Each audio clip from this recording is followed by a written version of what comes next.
In November 1961, a secret meeting of leading government-sponsored astronomers was held to estimate the number of planets in our own galaxy with intelligent life. These scientists concluded that there are probably 40 to 50 million intelligent extraterrestrial civilizations in our galaxy alone. There is ever-increasing evidence that some of these extraterrestrial civilizations are visiting the Earth.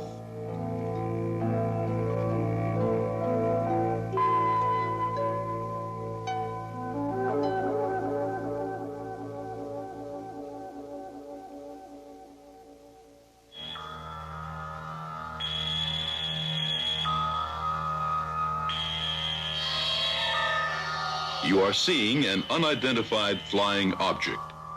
It is not a hoax. It is real. The film was taken by Leland Hansen while filming Catalina Island from a helicopter.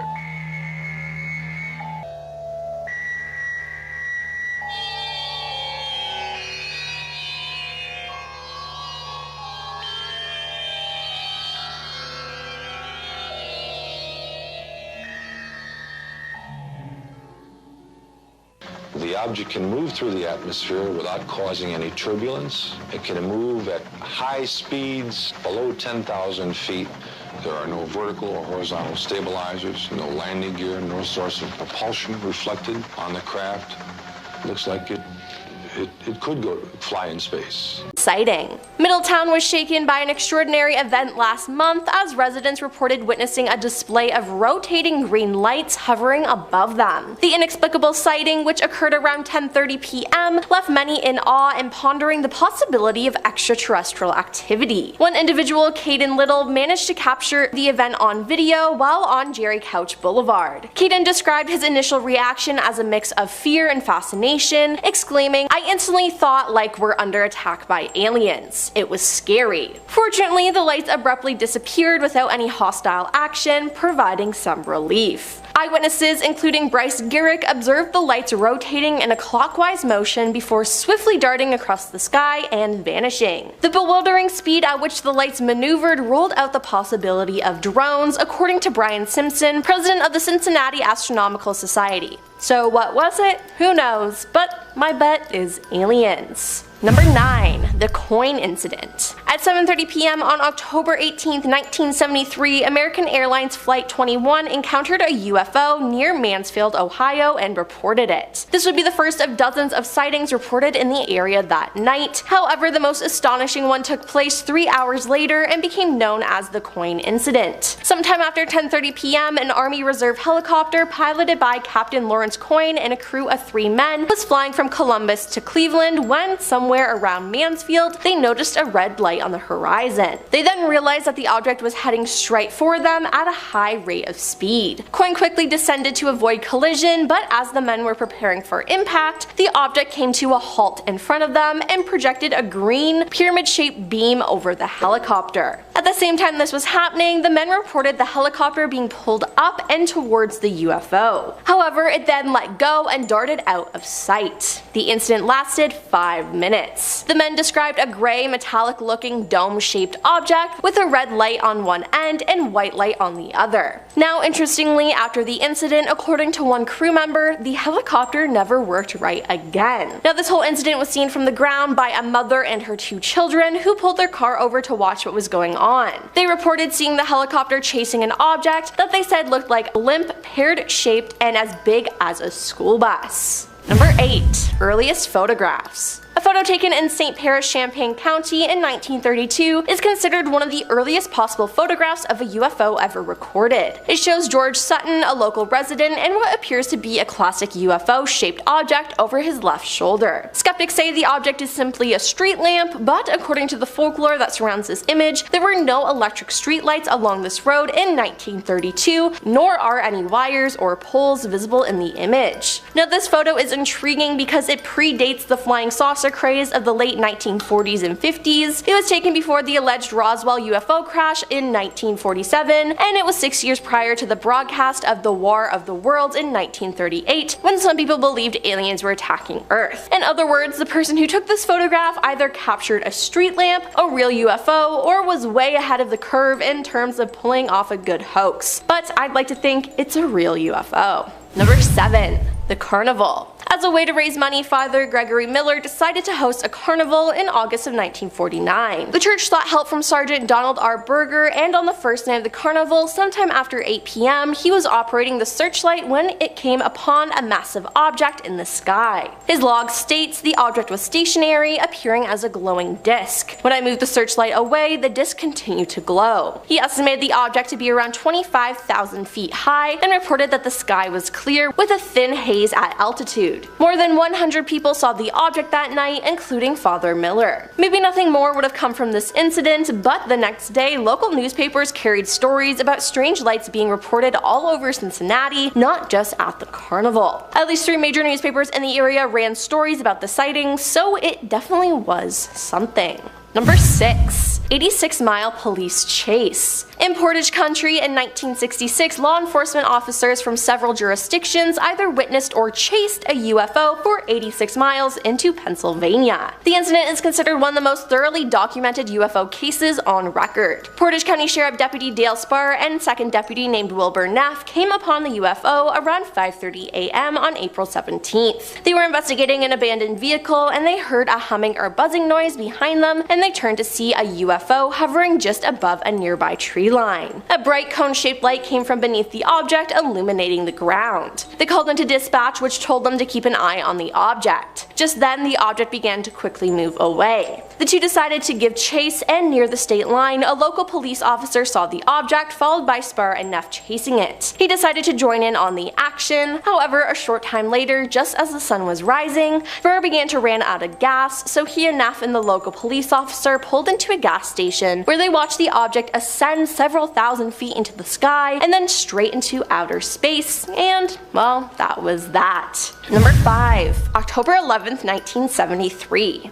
October 11th was quite the night for Ohio residents, as there were many UFOs spotted. In Dayton, at least 15 sightings were reported. Many witnesses reported seeing objects covered with red, green, and blue lights hovering over treetops in the area. A Montgomery County Sheriff's deputy reported seeing an oblong object covered with lights that appeared stationary in the sky at treetop level for several minutes until he tried to shine his cruiser's spotlight on it. It then zoomed towards him and then shot straight up in the sky. Then in Troy, according to an article in the Columbus Dispatch from October 12, 1973, titled UFO Reports Proceed Boom, on October 11th, Troy patrolman Early Thomas and about 100 Troy residents said they watched a hovering red, green, and white object move across the southeastern sky. Now, just to note, this happens to be the direction of Wright-Patterson. About 15 minutes later, law enforcement agencies in Miami, Champaign, and Logan counties received hundreds of telephone calls after a sonic boom was heard. They received more calls when a second sonic boom was heard just after midnight,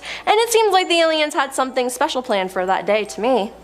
Number 4. Trumbull County UFO Incident. Featured on the History Channel and numerous UFO documentaries, the Trumbull County UFO incident in northeast Ohio is exceptional because it was witnessed by numerous police officers and a 911 dispatcher, all of whom were being recorded as they spoke back and forth about the strange events unfolding the evening of December 14th, 1994. It was also seen by many members of the public as well. Now, around midnight, Trumbull County 911 began receiving calls from residents about strange low-flying lights in the sky. The dispatcher sent out Liberty Townsend police officers to investigate. One of them was Sergeant Toby Melrose, who saw a light. He got out of his car and looked up to see what he described as a giant circular-shaped object and intensely bright in the center section. It made no sound at all. The object was there for about 30 seconds before moving away. Shaken, Sergeant Melrose decided to chase the object, as did many other police officers in the area. At least 14 law enforcement officers saw the object that that night, with all of them discussing it openly on their radios. Number 3. 1973. There were many UFO sightings in 1973 in Ohio and its surrounding states. For example, in Columbus on September 30th, a Franklin County man claims to have discovered a landing site near his home after seeing a strange object in the sky. Weeds at the alleged site are crushed to the ground in a semi-oval area 20 by 30 feet wide. The man says the object whooped down in a zigzag pattern and dropped below the trees. There are several dozen sightings of strange objects in the sky reported in the area that night. Then in Middletown on October 7th, a giant orange-colored cigar-shaped object with 5 discs following it and making no sound is reported flying over the city at 10 p.m. Many people see it, and Wright-Patterson receives numerous calls. Now, these are just 2 examples of that year, but there are many, many more. Number 2. Circleville. On August 26, 2022, Pete Hartinger said UFOs were spotted in the area. An expert on the topic who has seen a UFO with his own eyes, Pete said several people reported seeing UFOs between 9 p.m. and 11 p.m., including a man who saw something in the sky as he was traveling on US 23 north of Circleville. He saw strange lights, and going on down, he saw some more strange lights. He knows some other people who saw them too, he said. The man said it wasn't right the way the lights were acting. The lights came down, hit the ground, and went back up, so forget about them being flares. Pete said the man, who wishes to remain anonymous, reported what he saw to the Roundtown UFO Society, a local group dedicated to studying these matters. Anybody who has seen strange, mysterious lights that have been in the sky, please let us know, he said. He said at least half a dozen people saw the lights. One person said they saw orange lights over the fairgrounds, he said, and another person said he saw some military aircraft coming in after he saw those lights. Were they coming in to investigate, or what?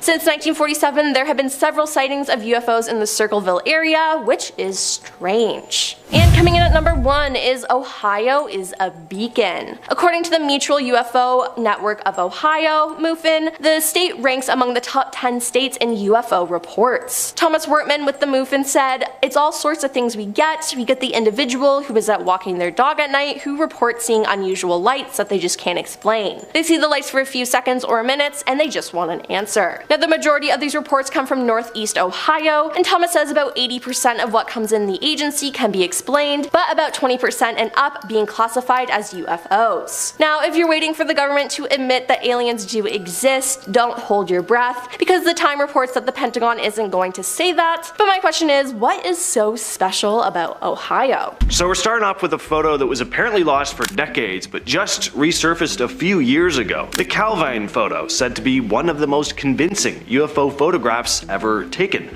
On August 4th of 1990, 2 men who were working as chefs in a hotel in the Scottish Highlands decided to go for a walk that summer evening in the hills near Calvine. And in the middle of their hike, they spotted something in the sky, this big diamond-shaped object hovering up there. Apparently it made little to no noise as well. They managed to snap this picture here. The hikers sent the image to the paper, but instead of printing it, the newspaper handed it over to the British Ministry of Defence, and they kept it under wraps until 2022, when British journalist David Clarke finally brought it back into the light.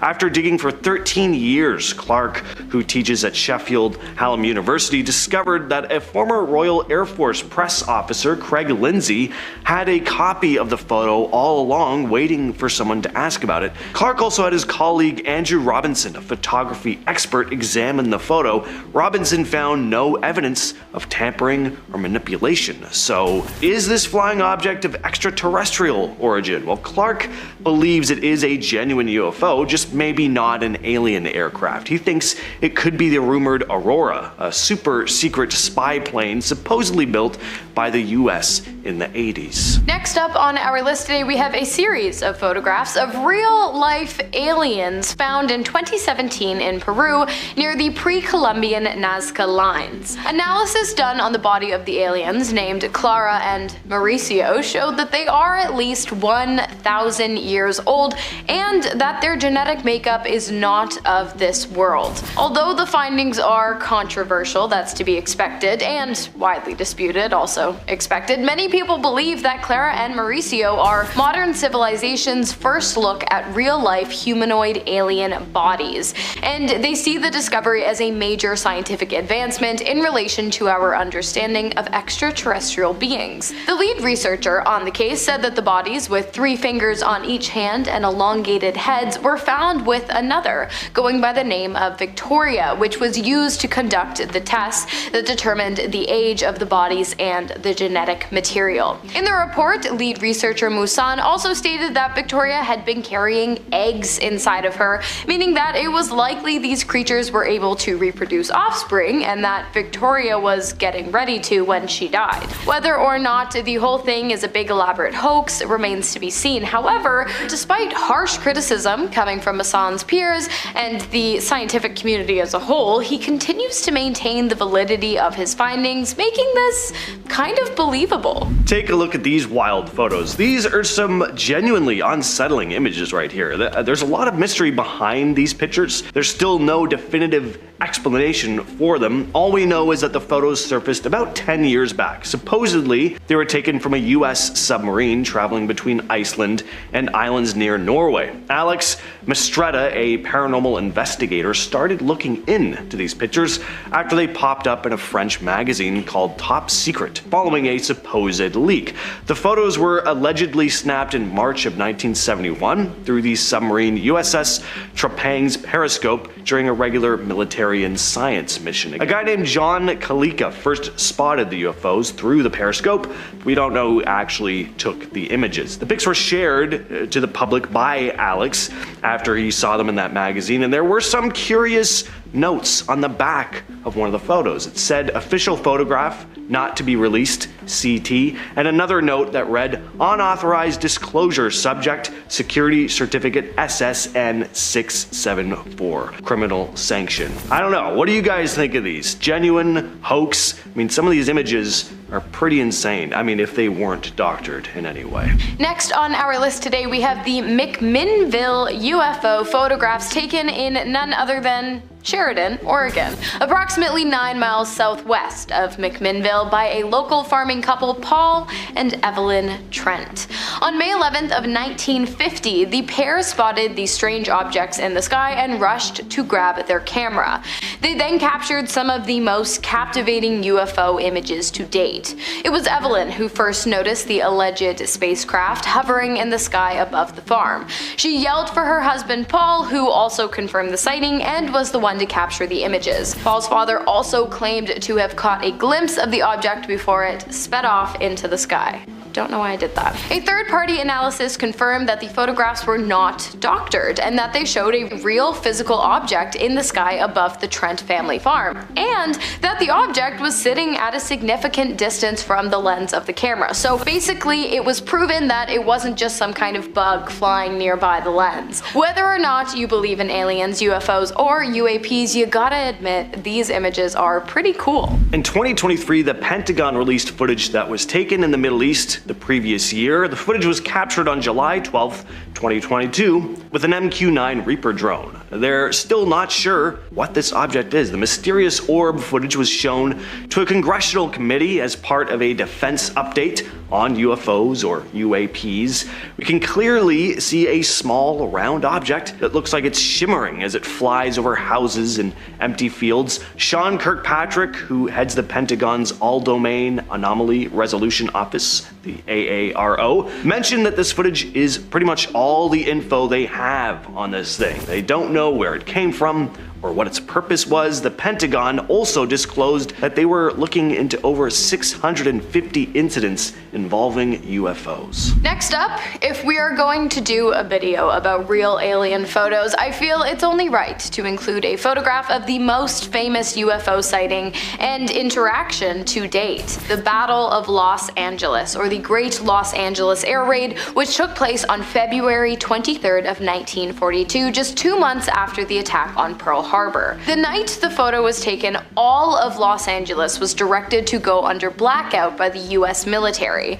After all the lights on the ground turned off, the sky above LA was suddenly lit up by a large handful of strange, unidentified flying objects. The military then fired into the sky, and the public watched in utter shock as 1,400 rounds of ammunition fired at the airborne, seemingly extraterrestrial objects appeared to have no effect whatsoever. Smoke filled the sky, and when it cleared, not a single craft was to be found in the sky or on the ground. 5 civilians died after being hit by materials that appeared to have ricocheted off of the intended targets. 3 were killed in car accidents due to the chaos of the event, and 2 more died of heart attacks due to the stress of the event, which was 2 hours long in total.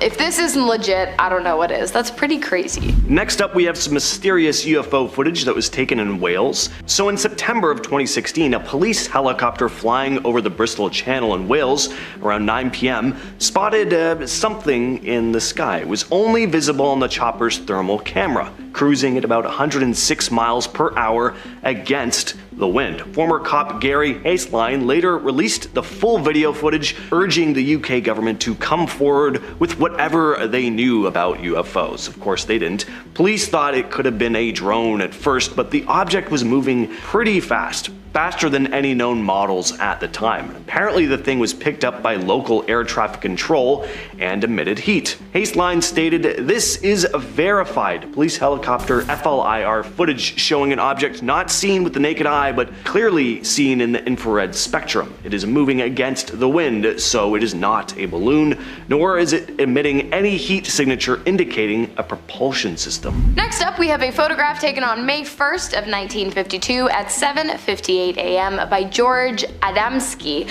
who claims to have seen multiple UFOs flying over his backyard in Mount Palomar during the 1940s all the way through to the 1960s. Although many renowned UFO experts have been unable to back his claims, Adamski maintains firm in his belief that he was able to capture not only this image of a cigar-shaped mothership flying in front of the moon seen here, but also the image of 6 unidentified flying objects he believes to be alien spacecrafts arising from the moon and flying in formation, which you can now see here. These images gained such notoriety in their time that for a while a rendering of the 6 spacecraft photograph was featured in a postage stamp in Grenada in 1978. Not only did Adamski claim to have taken a number of other images, which were unfortunately destroyed, he also claimed to have communicated with the aliens aboard these ships using symbols, hand gestures, and even telepathy. Whether or not he's telling the truth,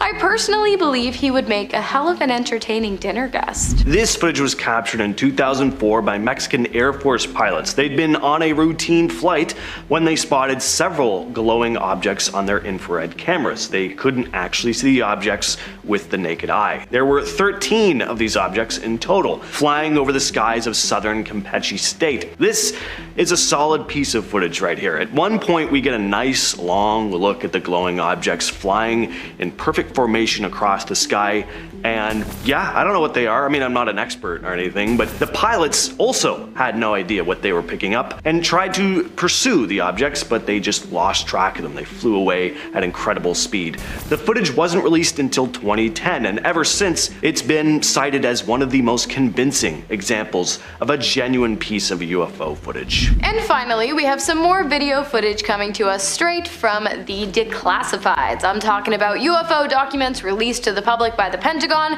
after so many years of adamantly denying the existence of such phenomena. On January 15th of 2023, cameras were set up to survey an MQ-9 Reaper aircraft when all of a sudden an unidentified aerial presence was captured on that same video, moving at speeds unreachable by any kind of modern-day aircraft. It was shocking to say the least, but it actually gets crazier. The object was moving so fast that it appeared to actually disrupt the atmosphere surrounding surrounding the craft, leaving behind an atmospheric wake in lieu of a jet stream as it disappeared completely into the sky. It sounds pretty unbelievable, but as I said, the footage was literally released by the Pentagon, who have done a complete 180 on their denial of UFOs and have now actually asked the public to come forward and submit any authentic images or encounters with UFOs or UAPs to the All-Domain Anomaly Resolution Office, the ADARO. But I would personally love it if you shared any stories you have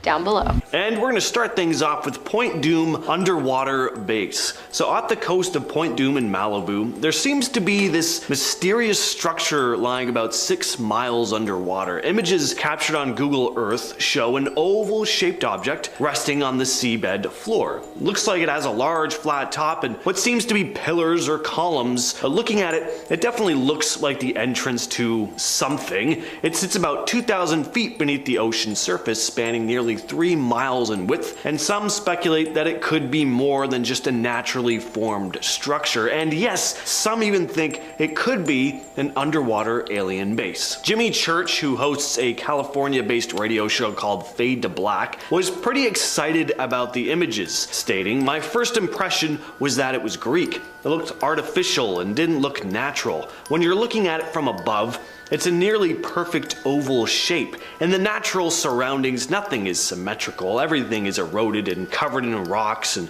sloping and peaking. And right here, for 2 miles, it is a perfect oval with a black separation or outline to it. It just stands out that it has to be some type of roof. It's not unlike a domed stadium or a covered indoor racetrack or an Olympic arena. It's got that feel to it. It looks like a perfect oval man-made structure sitting on a construction site." Next up, we have the Solomon Islands UFOs. There have been some very strange things said to go on here for hundreds and hundreds of years, and not only have locals claimed to see strange lights in the sky, but also coming up from under the water as well, which has led to a pretty intense theory that there could be an underwater alien base there. There have always been local legends of monstrous giants on the islands, 10-foot tall, hairy creatures with flat noses and glowing red eyes. That, combined with the reports of strange lights in the sky, moving with incredible speed and agility, could mean there may be some kind of connection here. You see, some of these lights and strange flying objects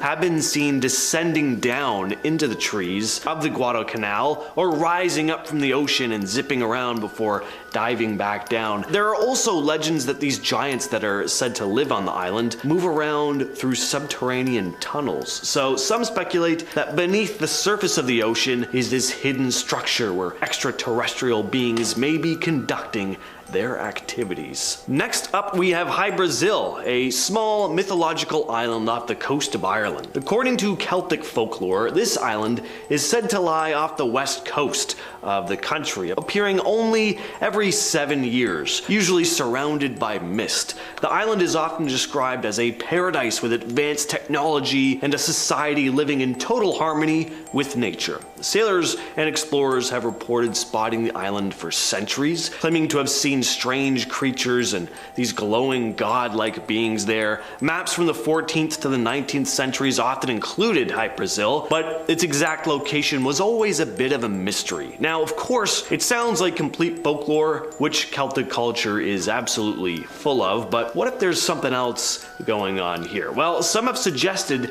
that the islands appearing and disappearing could have an extraterrestrial connection. The idea is that aliens could be using advanced cloaking technology or have a hidden base on or beneath the island, and the mysterious creatures that some sailors claimed to have seen on the island do sound like they could be alien-like, but it's still a total mystery as to what they'd be doing over there. Next up on the list, we have strange skulls that were found in an underwater cave in Mexico. So in 2012, divers were exploring a cenote in the Yucatan Peninsula where they came across 2 chambers full of human bones, and some of these bones were human skulls, but there was something off about them. They were elongated. Now, the ancient Maya were said to have performed human sacrifices in the area, and skull deformation was also practiced in various parts of Mexico way back when. There are theories as to why, but nothing entirely concrete. One idea is that high-ranking members of society had elongated skulls. Some say that people's skulls were elongated just to differentiate certain groups from one another, but there's also the theory that these skulls never belonged to human beings at all. Pretty common knowledge, of course, that there are tons of conspiracy theories surrounding the ancient Maya, including the presence of extraterrestrials that may have helped them construct all their intricate advanced cities. So could these skulls have belonged to these supposed alien beings? It's possible. Next up, we have the Lake Baikal incident. So this lake in southern Siberia is the world's largest freshwater lake by volume. It's incredibly deep, and there are some pretty eerie stories about it. First of all, there's all the mysterious lights that are reported, not just hovering or flying above it, but also coming from the depths of the water. And there's a very creepy story that was supposedly an attempted cover-up by the Russian government. So in 1982, a team of Navy divers were doing a routine diving exercise in the lake when a number of them started spotting something pretty disturbing. There were all these figures deep under the water. They were tall and slender, well over 6 feet tall, and wearing what looked to be silver suits. Those suits could have also been silvery scales. They also had large, circular, glowing, unblinking eyes. The creatures began chasing after the divers, or swimming after them, rather, and the divers panicked and then swam back up to the surface, and they reported what they'd seen to their superiors, but that's where the story ends. The existence of the strange creatures has never been confirmed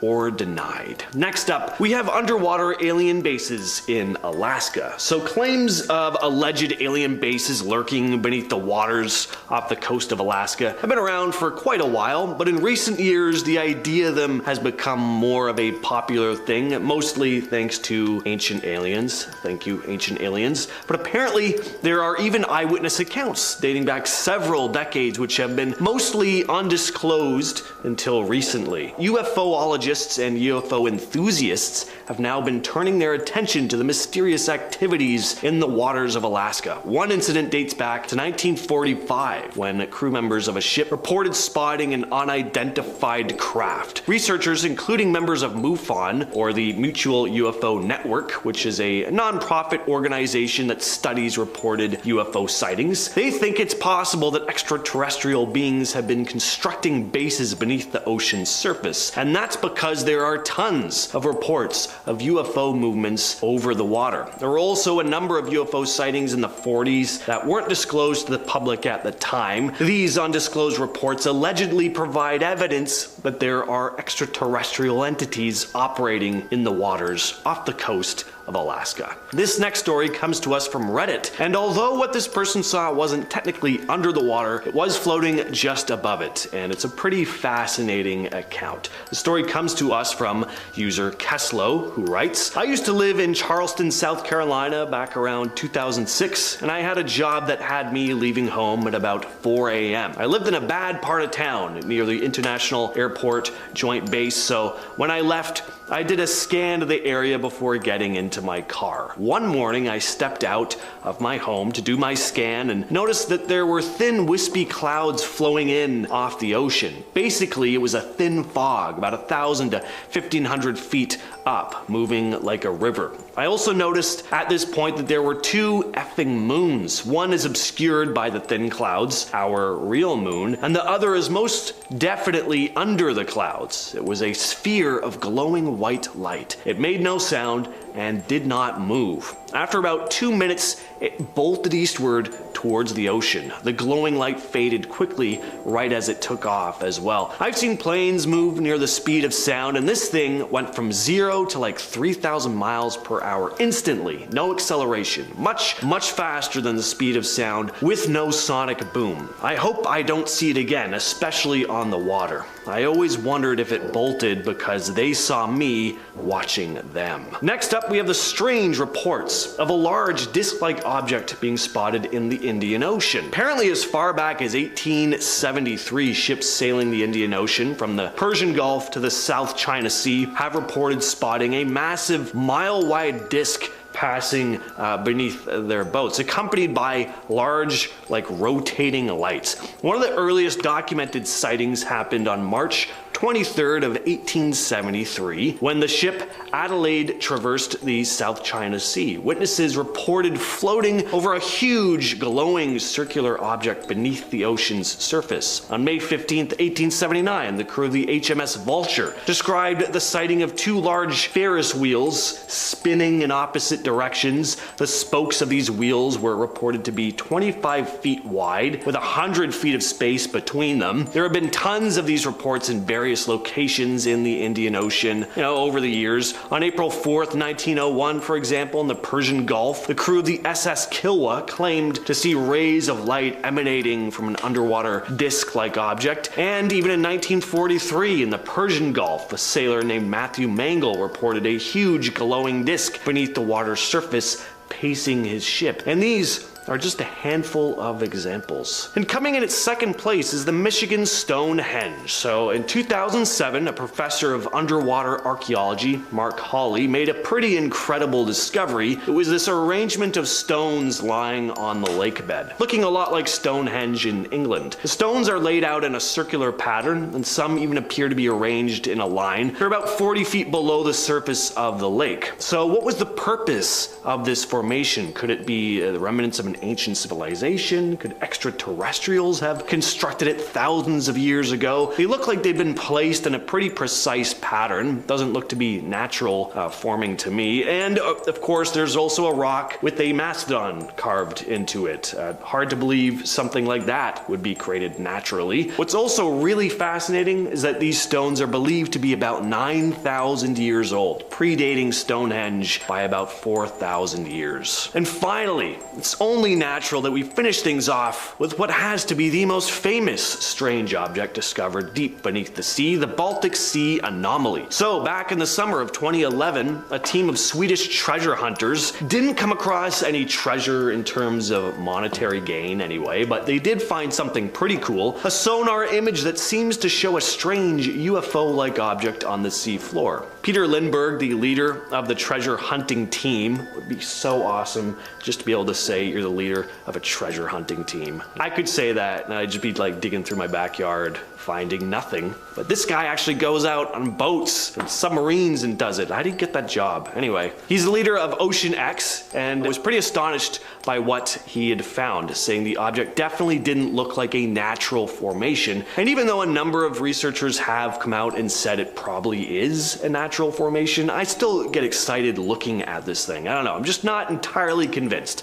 I'm on the fence about this one. But what do you guys think? Alien craft, ancient artifact, just some mundane natural formation? Let us know down in them comments. The first image is a screen grab from a video filmed by a US Marine officer on the 20th of April in 2021 on a military base in 29 Palms, California. After the release of the photograph, multiple Marines came forward to confirm the existence of an aircraft, saying that while the photo showcases only the triangle-shaped formation of bright lights, in person the men were able to make out the black body of the aircraft as well. The unidentified flying object is said to have hovered for 10 minutes in the air before it suddenly vanished without any trace. The men were able to rule out flares for being the cause of the mysterious lights, but were never able to figure out exactly what they saw that night. However, it appears the footage has not been taken lightly, as the Pentagon has started an investigation into just what exactly was seen on the night of April 20th of 2021 in the skies above the 29 Palms military base. Next up, we have a series of photographs taken by cosmonaut Ivan Vanger in August of 2020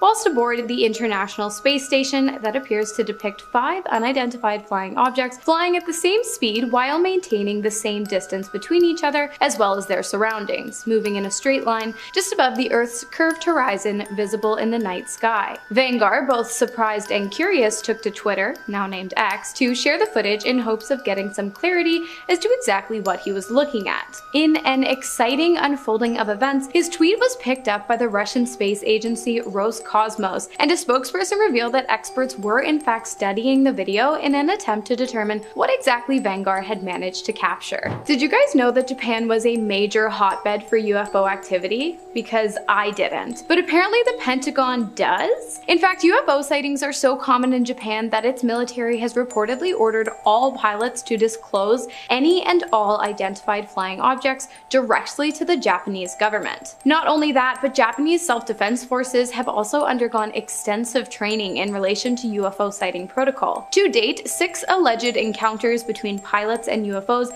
have been reported to the Japanese government, one of which was recorded, and depicts 10 white circular balls flying through the skies of Osaka in Japan. While the government has yet to publicly comment on any of the incidents, the update of self-defense protocol alone is pretty telling. The next image was shared by a pretty reputable source, National Geographic. The image was captured by Sergio Loaiza on September 4th of 1971 during an aerial survey of Lake Kote. Everything seemed pretty normal until the photos were taken back to Loaiza's development lab, where he noticed something very strange. A metallic flying aircraft, estimated to have a diameter of 160 feet, was located in the corner of one of the photographs. When he presented the photos to his superiors at the National Geographic Institute, they shut him down quick, forbidding Sergio as well as his colleagues from sharing any information of what they had seen that day. In 1979, however, the photograph was leaked, and the object that appeared in the image was officially classified as an unidentified flying object. In 2021, the existence of the object was again confirmed after the original copy of the photograph was scanned, and it was revealed that the UFO's presence was more than just a scratch on the lens or a piece of dust in the wind. So what do you think it was? Let us know in the comments. Next up, we have footage that comes to us straight from the declassifieds. Remember how I told you at the beginning of the video that the government quite literally copped to the fact that they have been hiding the existence of UFOs for years? Well, they did, and they came with receipts. On the 15th of January in 2023, while surveilling an MQ-9 Reaper aircraft, an unidentified aerial presence was captured moving at speeds unreachable by any of Earth's modern-day technological advances. Not only this, but as the object whizzed through the field of view of the camera lens, it appeared to leave behind an atmospheric wake before disappearing completely into the sky. Guys, if you have any, please leave your UFO and alien stories in the comments. I would love to hear about your experiences with any of these kind of things. Next up, we have arguably the most beautiful alien-assuming photograph I have ever seen. The photo was taken in 2004 by a retired Royal Air Force officer while on vacation in Sri Lanka. The site was described as some kind of colorful giant donut in the sky with hues of oranges, pinks, purples, and whites. After its capture, the photograph was turned into the Royal Air Force Flying Dales Base in North Yorkshire in England, where it became a classified document held by the Ministry of Defense. The image has since been declassified, of course, and is now available for public viewing,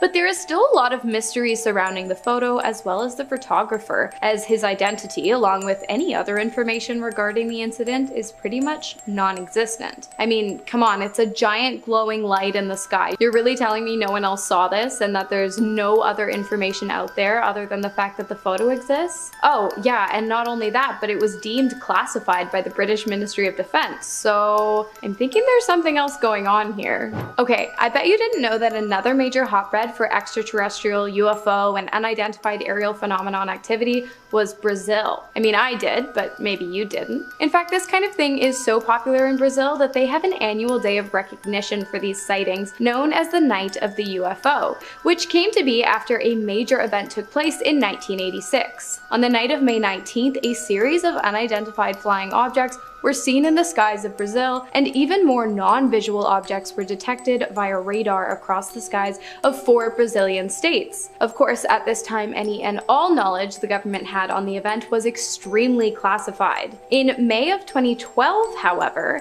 Brazil's Freedom of Information Act went into place, after which the public demanded the release of all the documents relating to the incident. The government complied, and not only released written documents of the events, but also a series of photographs depicting strange activity within the skies above Brazil. Although the images of what appeared to be nothing more than squiggles and clouds of smoke didn't provide much clarity, a statement made by the Minister of Aeronautics did. He said, "This command is of the opinion that the phenomena are solid and reflect, in a certain way, intelligence, due to the ability to follow and maintain a distance from observers, as well as to fly information." After this statement was made, the Brazilian government has still not been able to confirm exactly what took place the day the night of the UFOs was born. Next, we have a photo taken in 1990 by two Scottish chefs who were working in a hotel near the area in which the photograph was taken. After a long day of work, it appears the two men had decided to take a hike in an attempt to blow off some steam. While this walk wouldn't end up being incredibly relaxing, it would be wildly exciting, as not long after the two men had set off on their journey along the Calvine Scottish countryside, they noticed something hovering above them in the sky. The object was not one that either of the men could identify, and so they pulled out their cameras in an attempt to document the 100-foot flying aircraft instead. The photos, which have been analyzed and show no signs of manipulation,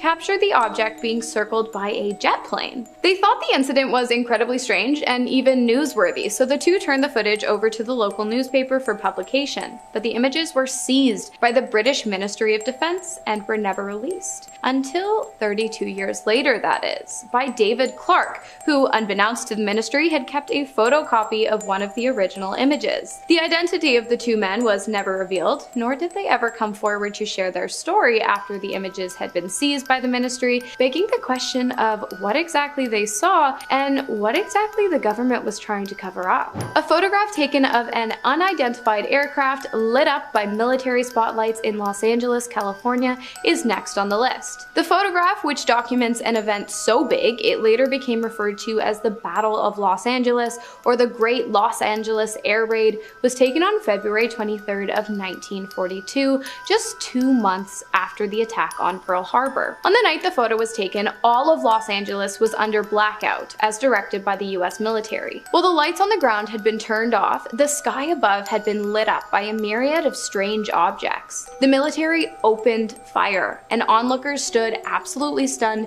as 1,400 rounds of ammunition appeared to have no effect on the unidentified flying object. Smoke filled the sky, and when it cleared, not a single craft was to be found in the sky or on the ground. Shrapnel that appeared to have ricocheted off the target resulted in the death of 5 civilians. Furthermore, 3 were killed in car accidents due to the chaos of the event, and 2 more of heart attacks due to the stress of the 2-hour-long attack. And finally, we have a handful of screen grabs from a video taken by Lieutenant Commander Alex Dietrich whilst flying an 18F Super Hornet fighter jet over the Pacific Ocean near San Diego during a training mission for the United States Navy. The footage, taken in November of 2004, was captured after Dietrich was asked to investigate a suspicious object that had been seen dropping from 80,000 feet down to the surface of the ocean and then vanishing. When Alex and their colleague arrived on the scene, the ocean's surface, where the object had been reported, appeared as though it was boiling. Moments after arriving to investigate, a strange, elongated white object came into view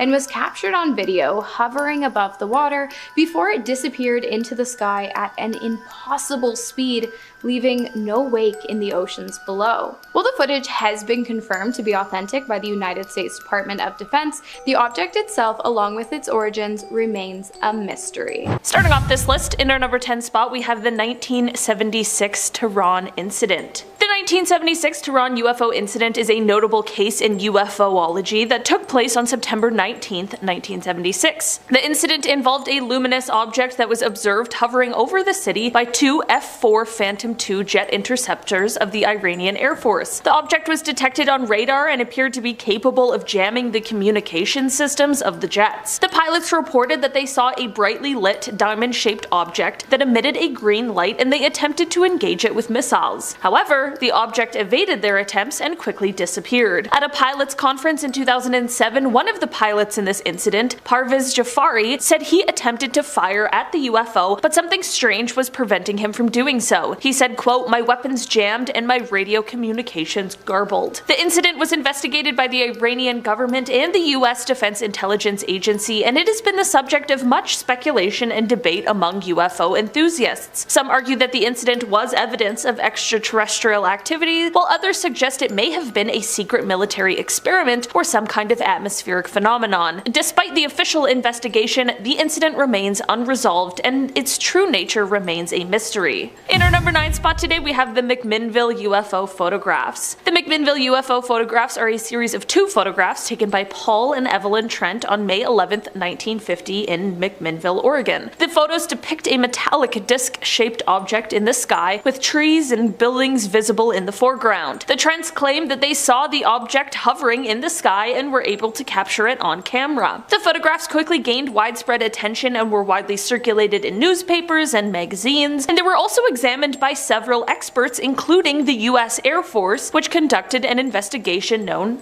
as Project Blue Book. Famous project here on Most Amazing Top 10. The Trents maintained that the photographs were genuine and that they had not tampered with them in any way. However, some skeptics have suggested that the photographs may have been hoaxed or that the objects in the photographs were just a common object. Despite the controversy surrounding the photographs, however, they remain one of the most famous and well-known UFO sightings in history. The photographs have been the subject of numerous articles, books, and documentaries, and have inspired countless discussions and debates about the existence of UFOs and extraterrestrial life. In our number 8 spot today, we have the USS Nimitz Tic Tac UFO incident. This UFO sighting comes from 2004. On November 14th of that year, the USS Princeton noticed an unknown aircraft of some sort that was about 100 miles off of the coast of San Diego. For 2 weeks prior to this, the crew had been tracking a strange flying object that would start out at about 80,000 feet before extremely quickly dropping to hover right above the Pacific Ocean. Commander David Fravor and Lieutenant Commander Jim Slate went over in 2 fighter jets, and when they arrived, they saw what at first appeared to be churning water while there was an oval shape just below the surface. After this, the white oval-shaped object appeared above the water, but it had no markings on it.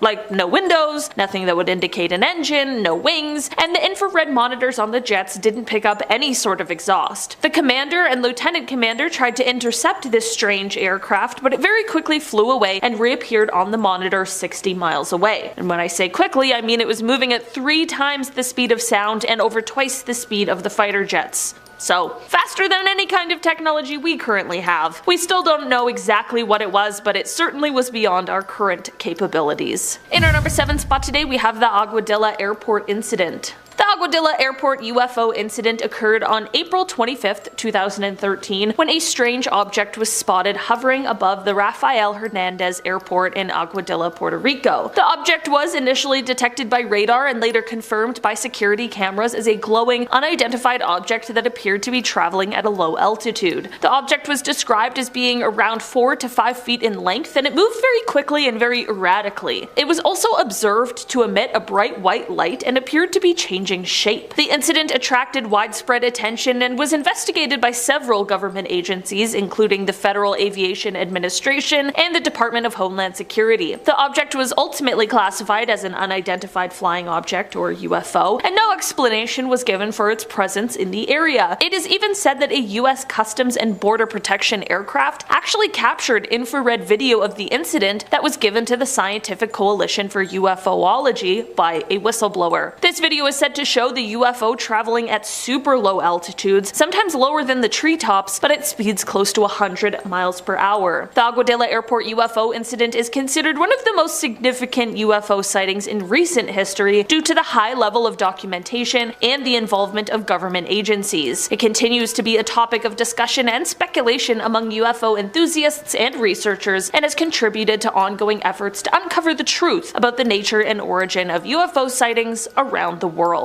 In our number 6 spot today, we have the Project Blue Book sighting. Air Force Lieutenant Colonel Richard French was once tasked with being an investigator for Project Blue Book, which was the name used to describe a study of UFOs conducted by the United States Air Force from March 1952 to December 17, 1969, when the project was terminated. Okay, we talk about Project Blue Book a lot. You gotta know what it is. While his job was meant to be to investigate and essentially debunk UFO sightings, later in life he took to Congress to stand up and explain his own UFO encounter that he was never able to explain away. The moment that truly stuck with him all of these years took place back in 1952 when he was sent off to Newfoundland after there were reports of a UFO that had crashed off of the coast of St. John's. As he arrived to the scene, there were at least 100 people who all stood and stared into the water, and as he was able to follow their gaze and see what they were all looking at, he couldn't quite believe his eyes. He recalled the water being quite clear, and under it you could see two circular crafts, each one approximately 18 feet in diameter. He said that they were both floating just below the surface of the water, no more than 20 feet from the shore, and not only this, but he could also see two beings with the crafts. He said, quote, "The first thing I saw was the UFOs, and it was apparent to me that they were doing something to the craft, and I couldn't really tell what because they were on the bottom side of it and not visible to me except when they would occasionally get over to the side where I could see them." He claims he watched on as the beings worked on the craft until one of them raised out of the water and disappeared, but not before accelerating to speeds in the neighborhood of 2,500 to 3,000 miles per hour. In our number 5 spot today, we have the Coyne-Mansfield helicopter incident. The Coyne-Mansfield helicopter UFO incident occurred on October 18, 1973, when 4 members of the Ohio Army National Guard were flying in a helicopter over Mansfield, Ohio. Suddenly, they encountered a large metallic disc-shaped object that was hovering in the sky. The object began to move towards the helicopter, causing the crew to take evasive maneuvers. Despite their efforts, the object continued to follow them, eventually passing overhead and disappearing into the distance. The crew reported the incident to their superiors, and an investigation was launched by the military and the Federal Aviation Administration. The incident received significant media attention, and it remains one of the most compelling UFO sightings on record. What makes this incident particularly intriguing is the credibility of the witnesses. The crew were all experienced pilots with military training, and their account of the incident was corroborated by radar data and other witnesses on the ground. Despite extensive investigations, no satisfactory explanation has ever been offered for what they saw that day. In our number 4 spot today, we have Apollo 11. So we can sit here on Earth all day and talk about the potential for alien life and UFOs, but who would know more than the people who have actually been to space, which are of course astronauts. Definitely on the list of coolest and scariest jobs in the world. There haven't been a ton of people who have had the unbelievable privilege of experiencing space firsthand, but there are even less of them who have claimed to see something that seems completely unexplainable. People who have claimed these sorts of things include Edgar Mitchell, Catherine Coleman, and Dr. Brian O'Leary. The very interesting part about many of these claims is that they also include some sort of government cover-up as well with their claims. There was also Buzz Aldrin, who spoke about his Apollo 11 experience, and he detailed the crew seeing something flying alongside them, and at first they believed it was the final stage of a detached rocket, but then Mission Control confirmed that it was actually 6,000 miles away from them, leaving them with no answers on what the flying object could be. I can't imagine going to space at all, let alone encountering a UFO flying right beside you. Also, I can't believe that I hadn't heard of that story before, because to me, that sounds like full-blown alien contact. In our number 3 spot today, we have the Go Faster video. In 2017, after the existence of the Advanced Aviation Threat Identification Program became more well known, a video was released of an encounter between an FA-18 Super Hornet and some sort of unidentified flying object. This video was the third in a series of 3 videos, and there weren't a ton of details released about exactly what happened during this encounter. Using the Raytheon Advanced Targeting Forward-Looking Infrared Pod, they were able to capture an extremely fast-moving white oval that was around 45 feet long.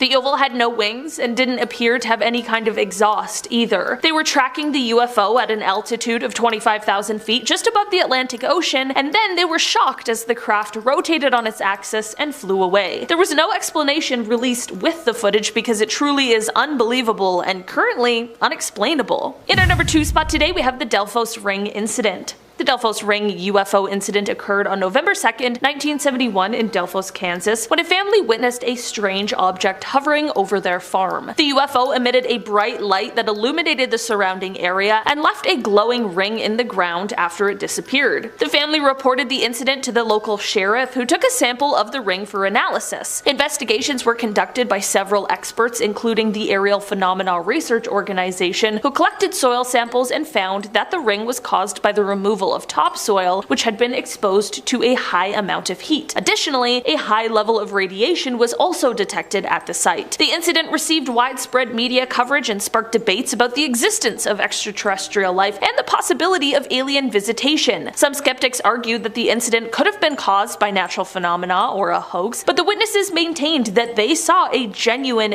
UFO. Despite the years of investigation, it's been no conclusive explanation for the incident has been found, leaving the mystery of the Delphos Ring UFO unsolved. In our number 1 spot today, we have the Shag Harbor incident. This incident took place on October 4th, 1967, when an unknown object crashed into the water near Shag Harbor, which is a tiny town in Nova Scotia. There were at least 11 people who witnessed this object as it crashed, and many people claimed to have heard a whistling sound followed by a loud bang when the crash took place. The witnesses that claimed to have seen the UFO were all doing a bunch of different things at the time. One couple was just sitting out on their porch, but the 2 witnesses that really get me are a flight pilot and a ship captain. On Air Canada Flight 305, First Officer Robert Ralph pointed out to Captain Pierre Charbonneau that there was something strange out the left side of the aircraft. They reported an object tracking along on a parallel course a few miles away and described it as a brilliantly lit rectangular object with a string of smaller lights trailing it. Shortly after they first noticed it, there was a large but silent explosion near the unknown object, and then 2 minutes later there was a second explosion, but this one faded to a blue cloud.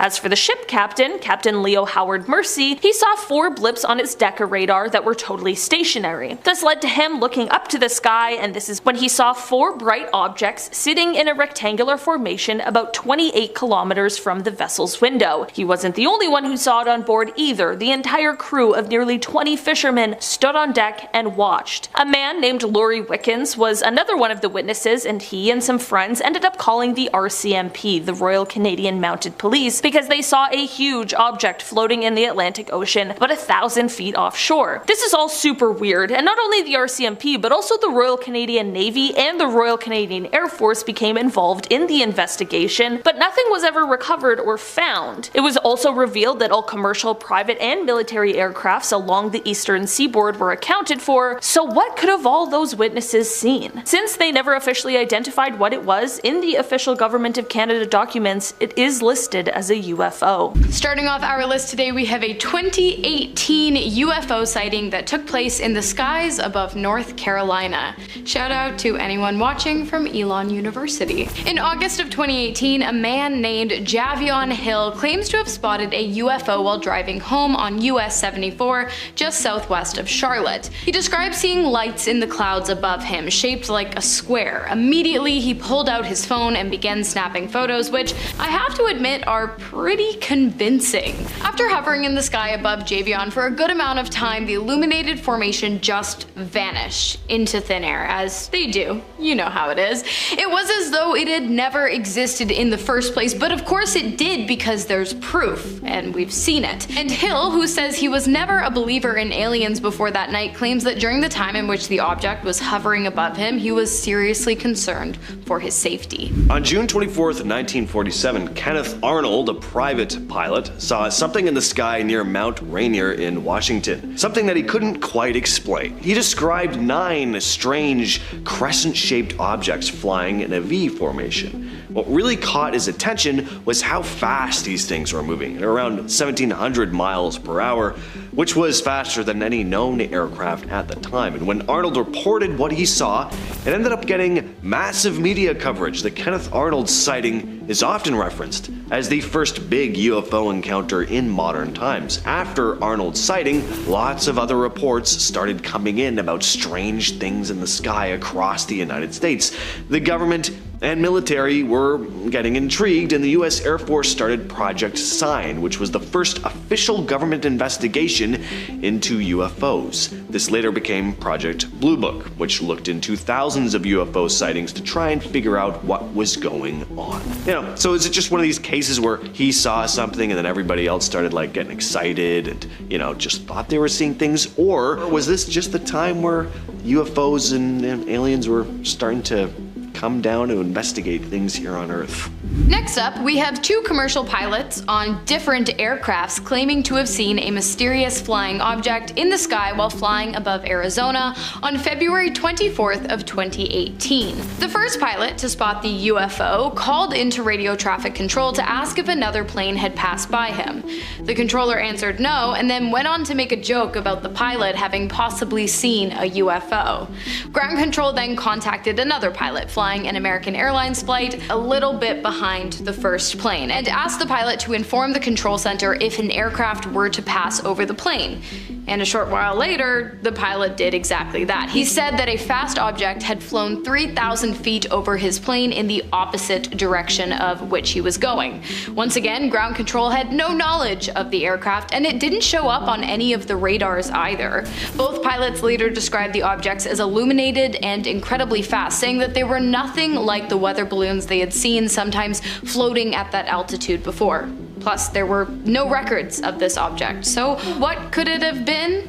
Well, a UFO, duh. Lieutenant Colonel Richard French was the lead investigator of Project Blue Book in the 50s. His job was to investigate reports of UFOs and find any possible explanation for them. Of course, if there was none, it would be categorized as a genuine UFO. French had shot down a lot of UFO reports over the course of his career, but in 1952, he witnessed something himself, something he could only describe as a genuine alien encounter. He kept what he'd seen a secret for decades. It wasn't until 2013 that he testified before 6 former members of Congress in DC, describing an event that happened back in 1952. A number of residents off the coast of St. John's, Newfoundland, had reported spotting 2 unidentified flying objects. So French was tasked with heading over to Canada to basically debunk it. The UFOs had crashed into the water, and when Lieutenant Colonel French arrived, he saw this crowd of about 100 people, including some police, standing by a wharf, gawking at something in the water. French made his way over, and when he looked down into the clear water below, he saw what looked like 2 large circular aircraft-like objects, and there were apparently 2 beings working on them. French described the creatures as, quote, 2 to 3 feet tall, light gray in color, very thin, long arms with either 2 or 3 fingers, the top of their heads much wider than their jawline. Their eyes were very slanted, and you couldn't see pupils in them. He then described the objects slowly rising out from the water before abruptly accelerating and taking off into the sky. Next up, we have the very first record of a UFO encounter to take place in New England, USA, which I bet you didn't know was actually a major hotspot for extraterrestrial UFO and UAP activity. That's unidentified aerial phenomena, for those of you who don't know. The first recorded sighting happened in Boston, New England, and it was also the first ever documented sighting in the US as a whole. It took place in 1639, and credible reports have been popping up ever since. The record was a second-hand observation recorded by colony founder and governor at the time, John Winthrop, who wrote that a sober, discreet man had seen the sky above Boston become illuminated by a green light while he was rowing his boat along the river one evening. The light was still for a moment and appeared to be flaming, and then it morphed its shape and darted off into the night sky towards Charlestown.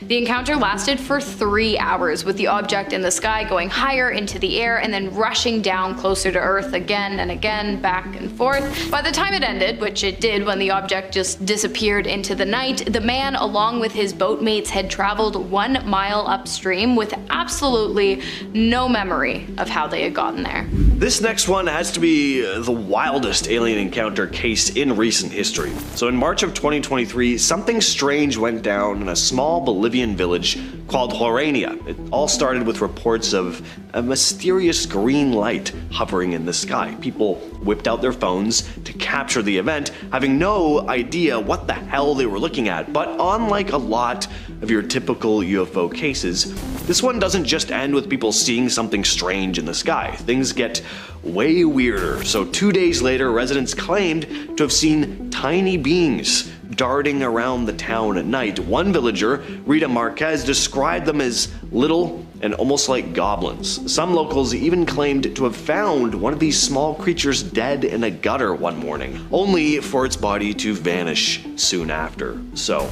a lot to unpack here. Strange lights, possible aircraft, little beings running around the streets at night, and even a mysterious disappearance of one of these dead creatures. I don't know what to make of this case. Whenever there's a whole bunch of witnesses like this, I find it very interesting though. Next up, we have Barney and Betty Hill's extraterrestrial encounter, which took place on September 19th of 1961 in Portsmouth, New Hampshire, where the couple claimed to have been abducted by aliens. The ordeal started when the pair saw a bright light in the sky around 10:30 p.m. while driving home after a night out. Betty asked Barney to stop the car so that they could get a better look. He did, and then pulled out a pair of binoculars. What they saw was a massive, oddly shaped spacecraft with multicolored lights.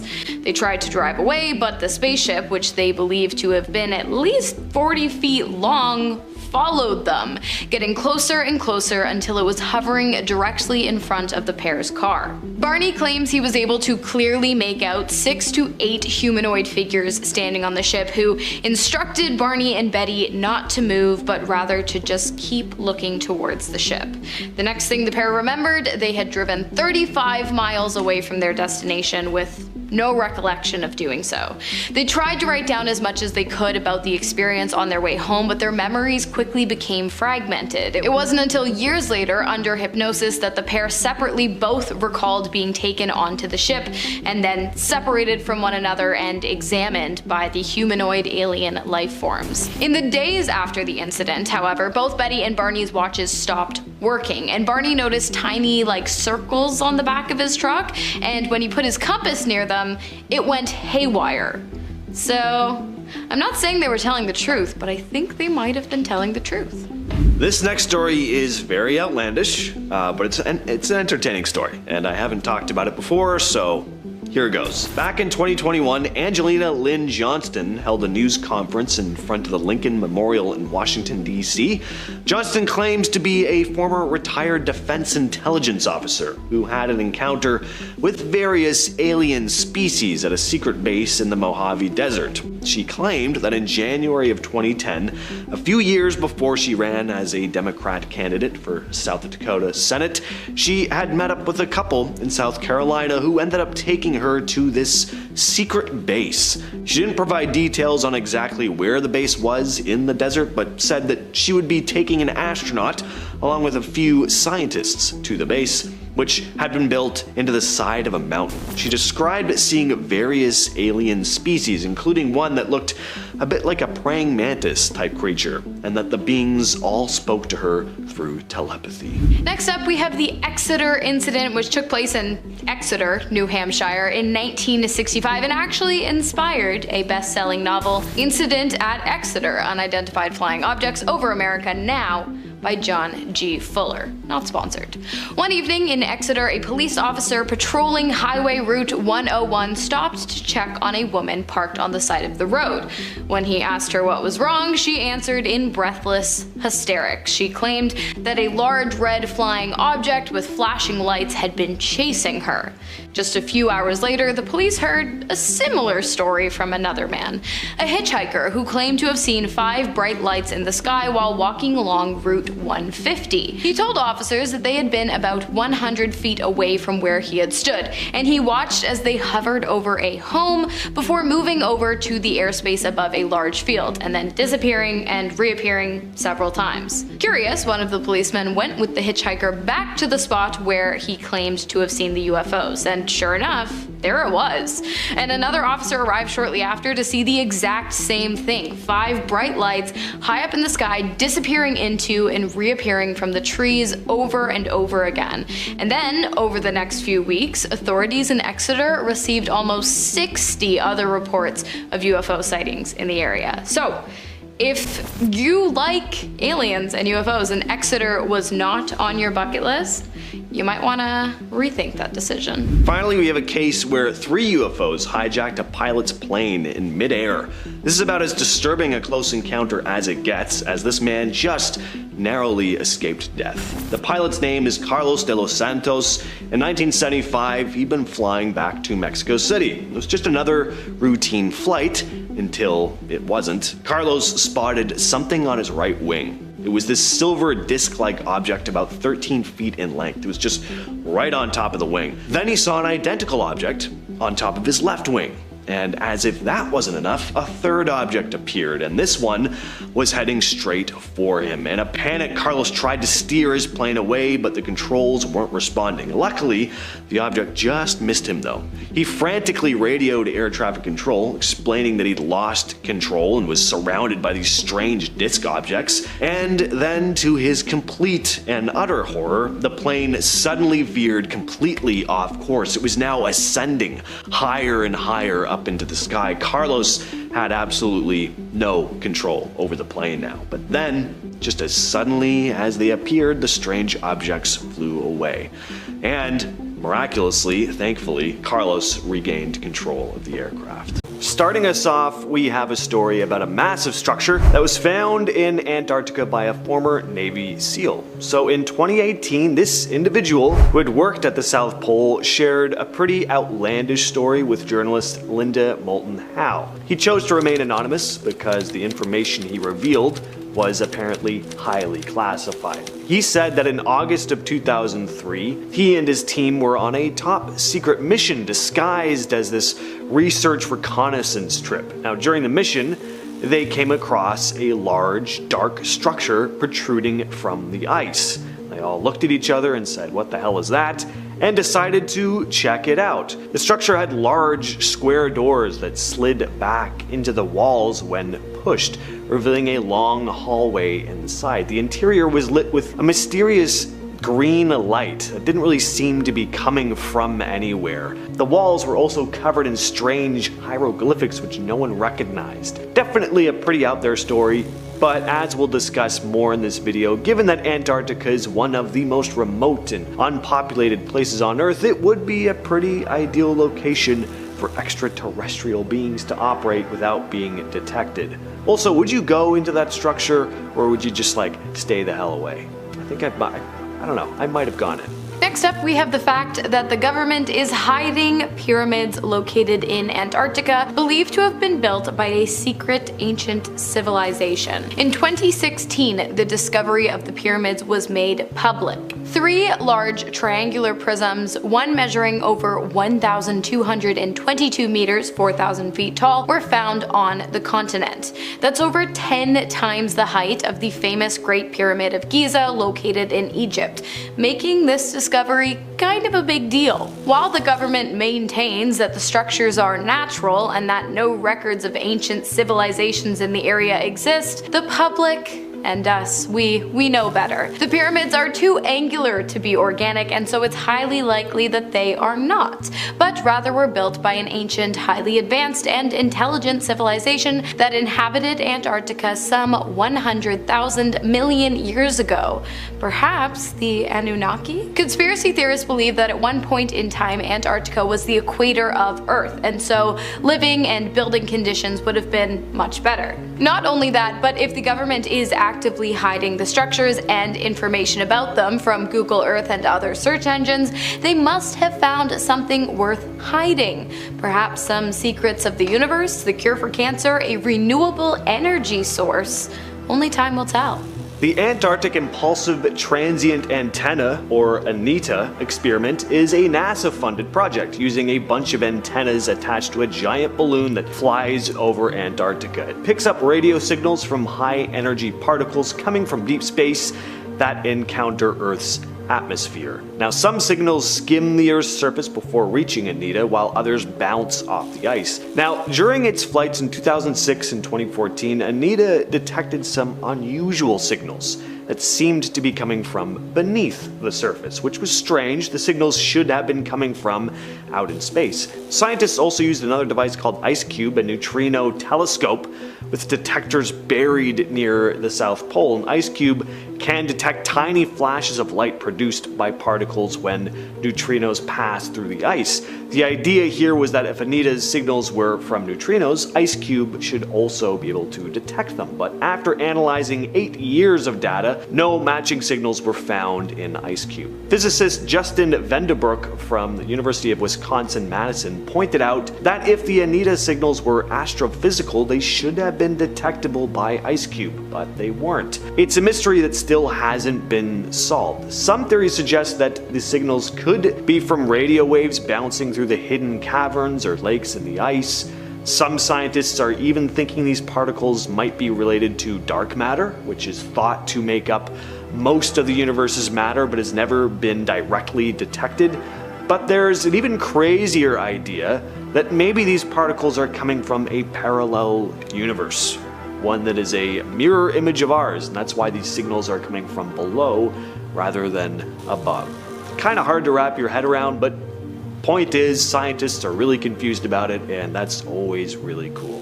Going back to our earlier conversation about ancient and highly advanced civilizations living in Antarctica, many people believe that beneath the icy continent lies the forgotten, lost city of Atlantis, which makes a lot of sense if you believe the fact that Antarctica was once the equator of the planet. Atlantis was an ancient subtropical city, so it would have been somewhere warm during ancient times, not somewhere that's warm now.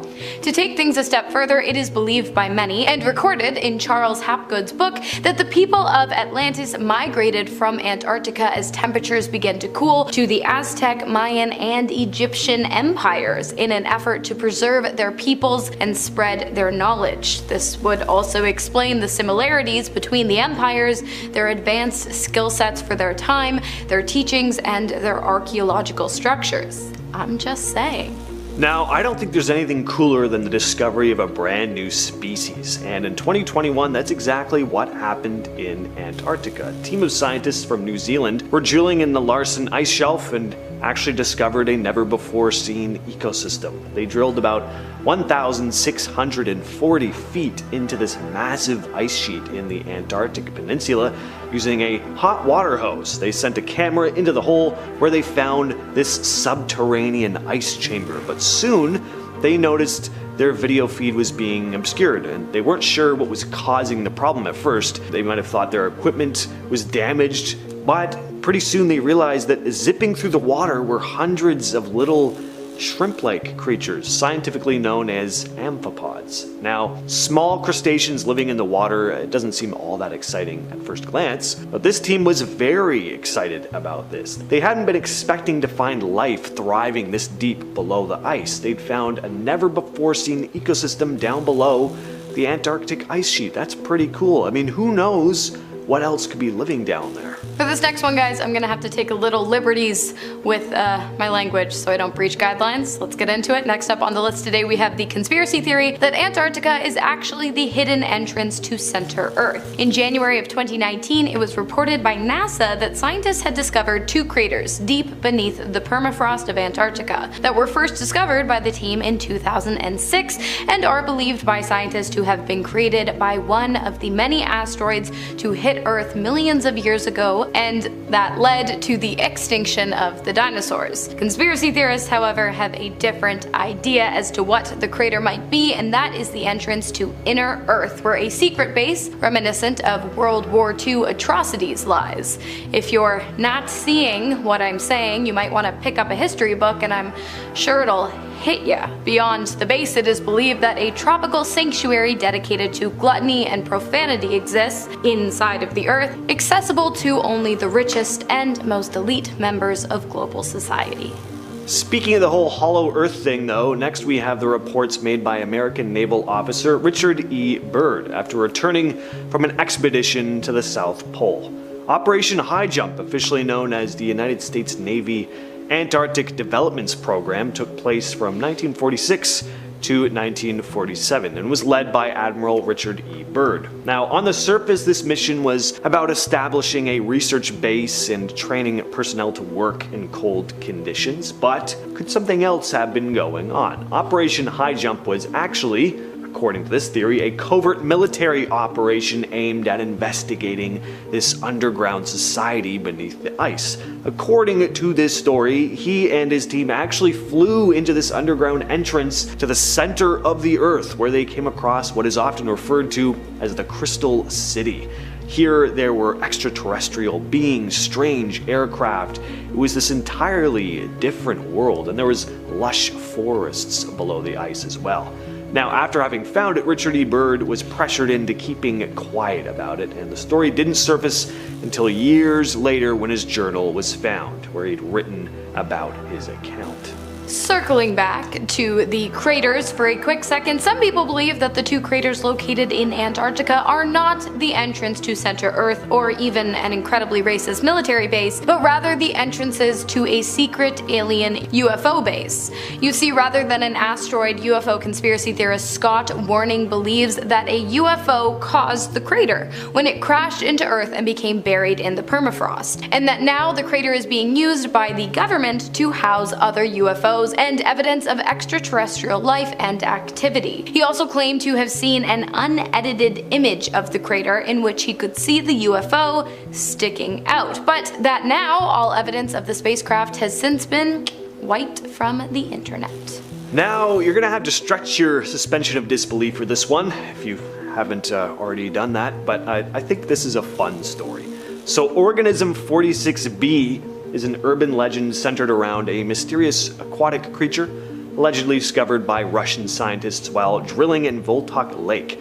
So this creature is said to be a gelatinous organism, almost like a giant squid with incredibly deadly venom and the ability to rapidly shapeshift and mimic other marine life. Now, according to the legend, Organism 46b has a unique method of hunting. It can extend a set of thin, flexible filaments from its body to paralyze and then consume its prey. The legend claims that Russian scientists experimented with this Organism 46b, attempting to understand its abilities to potentially weaponize them. Now, these experiments went wrong, resulting in the deaths of several researchers. Then the Russian government covered up the whole incident. And finally, we have probably the most believable theory that the entirety of Antarctica is actually one big, highly unethical weapons testing facility. Many people believe that the reason for Antarctica being such a highly restricted zone is due to the fact that the world's leaders are using it, in collaboration with some highly intelligent but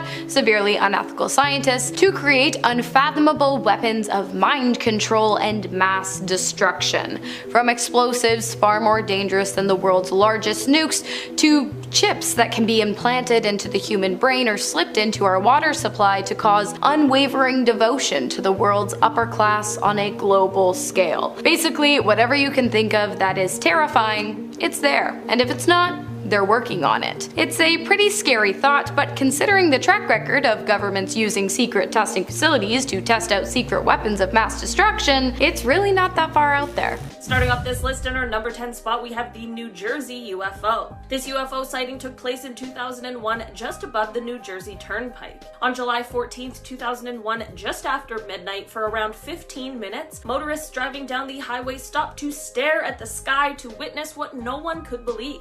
There were strange orange and yellow lights in a V formation just above the Arthur Kill waterway. There were a ton of witnesses who were all extremely confused and shocked as to what they were seeing. Air traffic controllers initially denied that there were any flying objects that could have caused the mysterious lights, but a group called the New York Strange Phenomena investigators claimed that they received radar data that night that could corroborate all of the stories that the witnesses were telling. It may not have been aliens, but it certainly was some sort of unidentified flying object that no one had ever seen before, and there were people from all walks of life witnessing it together. In our number 9 spot today, we have habitable planets. Before I dive into this one, guys, please don't forget to hit the thumbs up button if you're enjoying the video so far, because it really helps us out. So we once were on a journey to start off by figuring out which planets were actually habitable, and by that I mean which planets were rocky and which were orbiting a star within what is called the Goldilocks zone and had water, and that they weren't too hot or too cold so that water could be in liquid form. It just seems like the absolute basics needed in order to sustain life. Well, now, after more years of research, it is thought that actually about 1 in every 5 or 6 planets is actually a planet that could potentially sustain life. It is thought that there is roughly about 1 exoplanet for every star in our galaxy. That's a lot of planets, which means that's a lot of planets that could potentially have life. There certainly are planets that researchers believe are the most likely, but that doesn't mean that they are the only ones that should be looked into. Basically, what I'm saying is that there are, at the very least, millions of planets that could be hosting some form of life, whether it's an intelligent civilization or just single-cell organisms that have the potential to evolve over millions of years, just like us. Any kind of life would be a huge and exciting win for the science community, so it's just a reminder to us to keep searching because we never know what we're going to find. In our number 8 spot today, we have the Stephenville UFO. In January of 2008, in the small town of Stephenville, Texas, a bunch of residents all saw something in the sky that they couldn't believe. In the beginning, it appeared to be white lights in the sky that were first in a single arc, but then they quickly moved to form 2 parallel lines. It was estimated that the lights were spanning about 1 mile long and half a mile wide, but the craziest part is that it was flying at 3,000 miles per hour, which is similar to the speed of a fighter jet, but there was no sound reported at all. The government chalked this sighting up to the US Air Force flight operation, but many of the residents who saw this event on that day were absolutely not convinced and truly felt like they were lied to. Some even explained that what they saw was too technologically advanced for human civilization. I want you guys to let me know in the comments if you believe the story that the government told or if you trust the instincts of the people in Stephenville who saw that incident that day. In our number 7 spot today, we have time. This one is basically just the theory that we may not have found aliens yet because we haven't spent enough time looking for them. Realistically, it's been about half a century since we really gained the technological advancements that have allowed us to really look for them. In terms of the universe, that is the smallest little blink of an eye. Things take time, and it's incredibly possible that we just haven't had enough of it yet. Every year, as more money gets put into things like that, it allows incredibly smart and brilliant people the opportunity to create things that unbelievably make space more and more accessible to us. The more accessible it is, the more we will be able to discover. So maybe this is just a lesson in patience for all of us. If aliens do exist, I'm sure we'll find them at some point. Hopefully sooner rather than later, because I personally would like to meet an alien, but since I'm not an astronaut, I might have to wait a little longer than I'd like to. In our number 6 spot today, we have this unexplained UFO. In 2017, after the existence of the Advanced Aviation Threat Identification Program became more well known, a video was released of an encounter between an FA-18 Super Hornet and some sort of unidentified flying object. There weren't a ton of details released about exactly what happened during this encounter, but using a Raytheon Advanced Targeting forward-looking infrared pod, they were able to capture an extremely fast-moving white oval that was around 45 feet long. The oval had no wings and didn't appear to have any kind of exhaust either. They were tracking the UFO at an altitude of 25,000 feet just above the Atlantic Ocean, and then they were shocked as the craft rotated on its axis and flew away. There was no explanation released with the footage because it truly is unbelievable and currently unexplainable. In our number 5 spot today, we have They May Already Be Here. Okay, this one is for my conspiracy theorists out there. This is just the theory that maybe we can't find aliens because they've already found us and are actually walking among us, and we just don't know. I'm not quite sure the logistics of this one because I am definitely a human, and no alien who's posing as a human has ever revealed themselves to me personally, but I can't speak for everyone. It's possible that if this is true, aliens might be waiting for the right time to let us know that they've been walking around with us, or there may already be some lucky people out there who already know. I know a lot of us would be quite frightened of aliens if we did find concrete proof of their existence, and it might be likely that they're afraid of us as well. And if they are more intelligent than us and were able to find us first, they might just be testing out the waters to see what humans really think of them before letting us in on their secrets. So if you meet a stranger who starts asking you a bunch of questions about aliens, you might want to think twice next time. In our number 4 spot today, we have the Chicago UFO. This UFO sighting comes from November 7th, 2006 and was at the O'Hare International Airport in Chicago. Flight 446 was getting ready to head to North Carolina when an employee from United Airlines that was on the tarmac noticed a dark gray metallic aircraft hovering over one of the gates. After this, 11 other employees and even a few people who didn't work there saw this gray saucer floating around 4:15 p.m. The people who saw it explained that it hovered above the gate for around 5 minutes before it just shot itself upwards and broke through the clouds, leaving a hole where you could see the blue sky. The strangest thing, however, is that this flying saucer did not show up on the radar, so the Federal Aviation Administration just called it a weather phenomena and would not investigate it, despite there being around 15 witnesses who all saw the same thing. This story, however, became the most read story on the Chicago Tribune's website and even went international because it certainly is very interesting. In our number 3 spot today, we have light shifts. In the later half of 2015, a Penn State astronomer named Jason Wright explained that there were pretty erratic and spontaneous shifts in the light that was coming from a newly discovered star. This star sits about 1,280 light years away from us on Earth, and these shifts were very similar to as if something was passing in front of our view of the star briefly before passing right through. Scientists weren't able to connect this to any exoplanets or anything like that, which we could understand, and this is what led Jason to quite an interesting theory. He stated that it is possible that the shifts are caused by massive objects passing in front of the star in a kind of orbit, like an array of massive satellites or a similar kind of structure, like the type of thing that would be produced by an intelligent and civilized life form. Again, like many things, it's just a theory, but a very compelling one at that.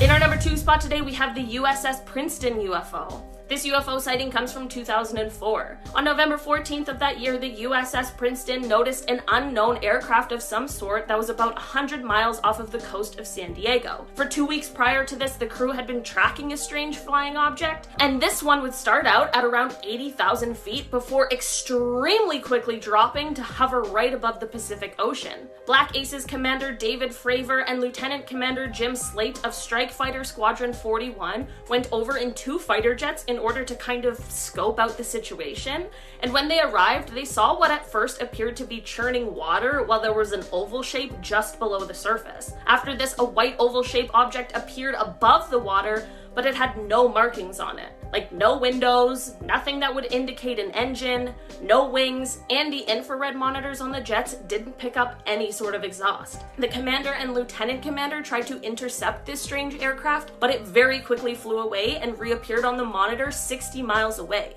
Like when I say quickly, I mean it was moving at 3 times the speed of sound and over twice the speed of fighter jets. So faster than any kind of technology we currently have. We still don't know exactly what this was, but I'm sure a lot of us are thinking the same thing. In our number 1 spot today, we have radio signals. Basically, we're getting radio signals from somewhere, but we just aren't quite sure what exactly is going on there. It started in 2007 when we began getting what are called fast radio bursts, and they are a totally mysterious phenomena to scientists. These bursts are only a few milliseconds long, but they emit more energy than the sun does in 24 hours, which is just a statement that my brain struggles to comprehend. All of this is already super cool and very interesting, but here's an even crazier thing about them. The main thing we know about these bursts is that they are coming from outside of the Milky Way. They're coming from outside of our own galaxy. Space is the coolest and most unbelievable thing. This obviously had led a lot of experts to believe that it could be coming from an advanced civilization that is quite far away, and they may be trying to contact us, but we just don't have the technology to interpret the signals. Maybe one day scientists will figure out a way to accept whatever message it is they're trying to. In our number 10 spot, we have the gray thing.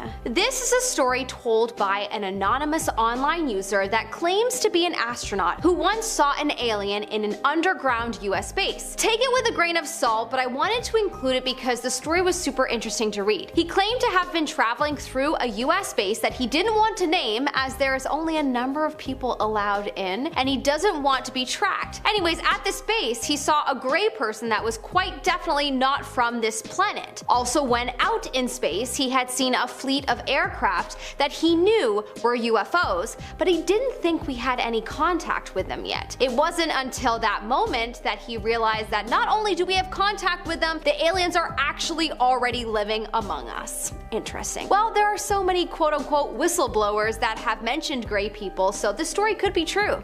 What do you think? In our number 9 spot, we have the flying saucer. Astronaut Deke Slayton revealed in an interview in 1951 that he had seen UFOs. Technically not in space, but obviously the UFO would have come from space, so I wanted to include this one. He said that he was testing a P-51 fighter and flying at about 10,000 feet in Minneapolis when he spotted something strange in the distance. It was gray and kinda looked like a kite, but a kite wouldn't be flying this high, he thought. As he got closer, he saw that it was like a saucer, a disc. He eventually realized that it was starting to move away from him, and then as quick as a blink, it pulled about a 45-degree climbing turn and then accelerated and disappeared. You can see why I wanted to include this one. In our number 8 spot, we have UFO in orbit. Astronauts James Lovell and Frank Borman have claimed to have seen a UFO during the second orbit on the Gemini. There have been many skeptics around this claim, and they usually say that it was probably the Titan booster rocket that was at its final stage. However, Lovell has replied to this claim saying that he could also see the booster rocket nearby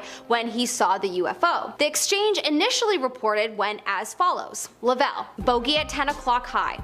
NASA employee: this is Houston, say again 7. Lovell: said we have a bogey at 10 o'clock high. NASA employee: Gemini 7, is that the booster or is that an actual sighting? Lovell: we have several. Actual sighting. NASA employee: estimated distance or size? Lovell: we also have the booster in sight. Ooh, well, I don't know how the skeptics got around that, but skeptics are pretty committed to believing their own narrative about life in the universe, so oh well, let's let them stay in their boring world. In our number 7 spot, we have enormous babies. There have been many reports from NASA employees of Neil Armstrong and Buzz Aldrin seeing aliens when they first arrived on the moon. Even though Buzz and Neil deny it, I'm sure they have been told to deny it, if you know what I mean. A former NASA employee by the name of Otto Binder bypassed NASA's broadcasting and picked up the following being said. NASA: what's there, Apollo 11? Response: these babies are huge, sir. Enormous. Oh my god. You wouldn't believe it. I'm telling you, there are other spacecraft out there, lined up on the far side of the crater edge. They're on the moon watching us. Apparently, off the record, the astronauts have admitted to many scientists that they did indeed see something. Yeah, I believe it. It's silly to think that there is nothing out there. That's just, human ego, I think, to believe that we are the only intelligent life. That mixed with human fear. In our number 6 spot, we have the lights. Of course, I couldn't have a list without the strange space light phenomena on it. An entire crew at the International Space Station in 2005 witnessed a set of strange lights projecting across space. Commander Leroy Chow has commented on this strange sighting and said that the light was in a weird formation as if it were an upside down V shape. The crew and Chow saw this fleet of lights in the shape of an upside down V fly past them. It would be one thing if it were just one person, but an entire crew witnessed this. That's a lot of people that would be lying. So personally, I think that's all the proof we need, folks. There is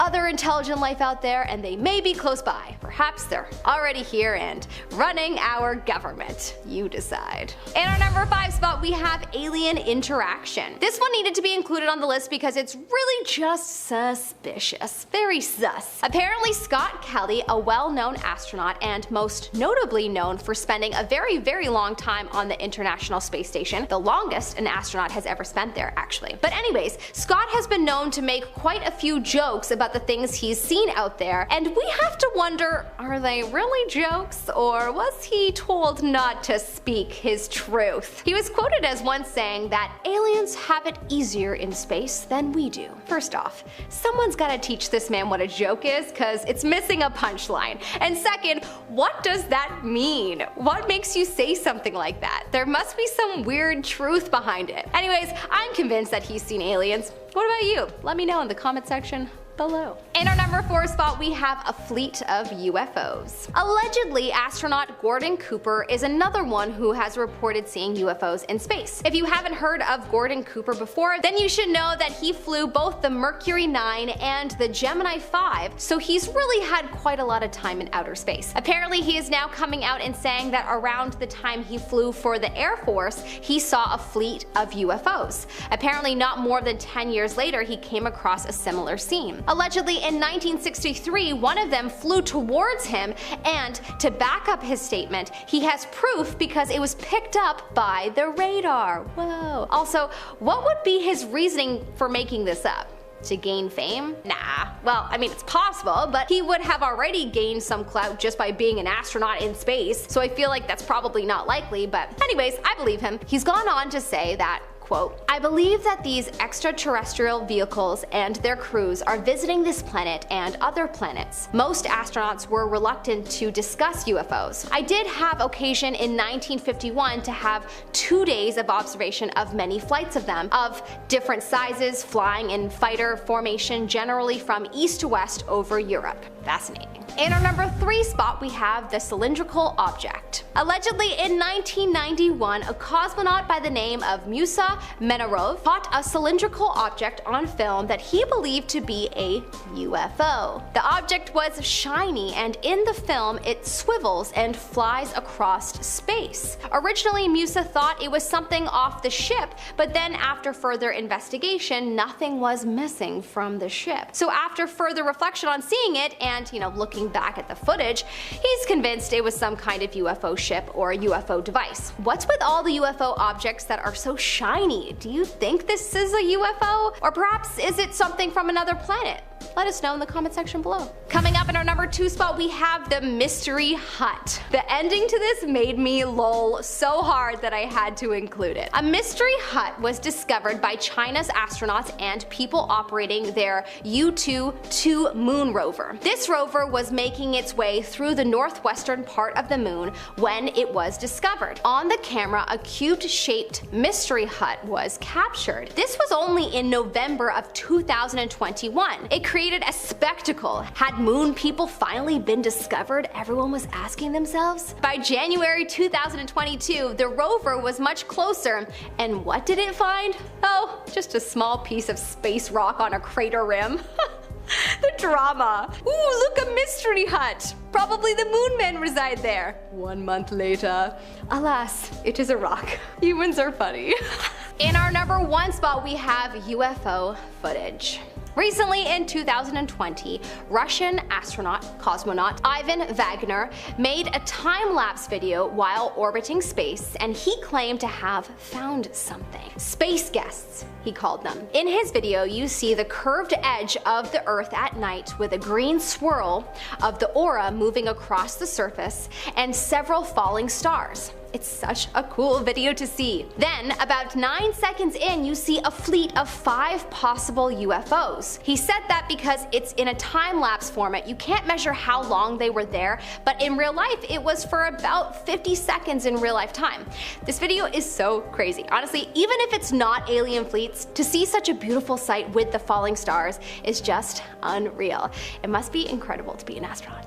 Number 10, UAP report. Alien fans and skeptics alike were pretty shocked when just a few months ago the National Aeronautics and Space Administration, or NASA, said that they believed in aliens. Well, actually, they said they were going to be investigating unidentified flying objects, but close enough. While some people did believe that this was NASA saying, hey, we believe in aliens, it was actually them announcing they were going to launch a study into UAPs, or unidentified aerial phenomenon, because I guess they're just too good to say UFO. The scientist coordinating the study said, over the decades, NASA has answered the call to tackle some of the most perplexing mysteries we know of, and this is no different. In the report, they said that a good chunk of confirmed unidentified objects seemed to show evidence that they were made using advanced technology that humans just don't have yet. Number 9, injuries. A Freedom of Information Act request caused 15 1,600 pages of UFO reports and evidence to be declassified and leaked to the public. And what the pages contained was pretty shocking for those who read it.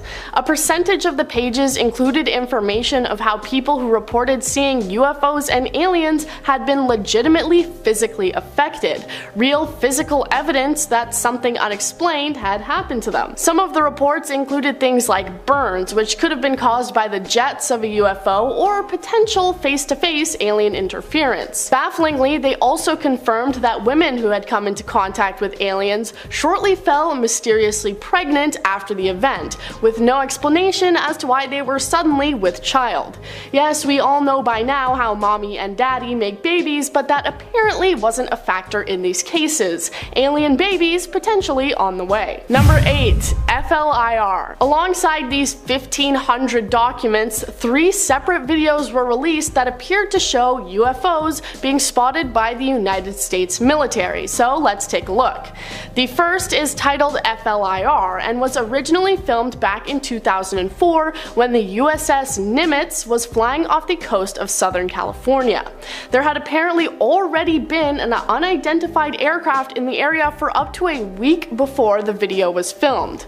Off the coast, they spotted a large oval-shaped object, estimating it to be about 40 feet long and white in color.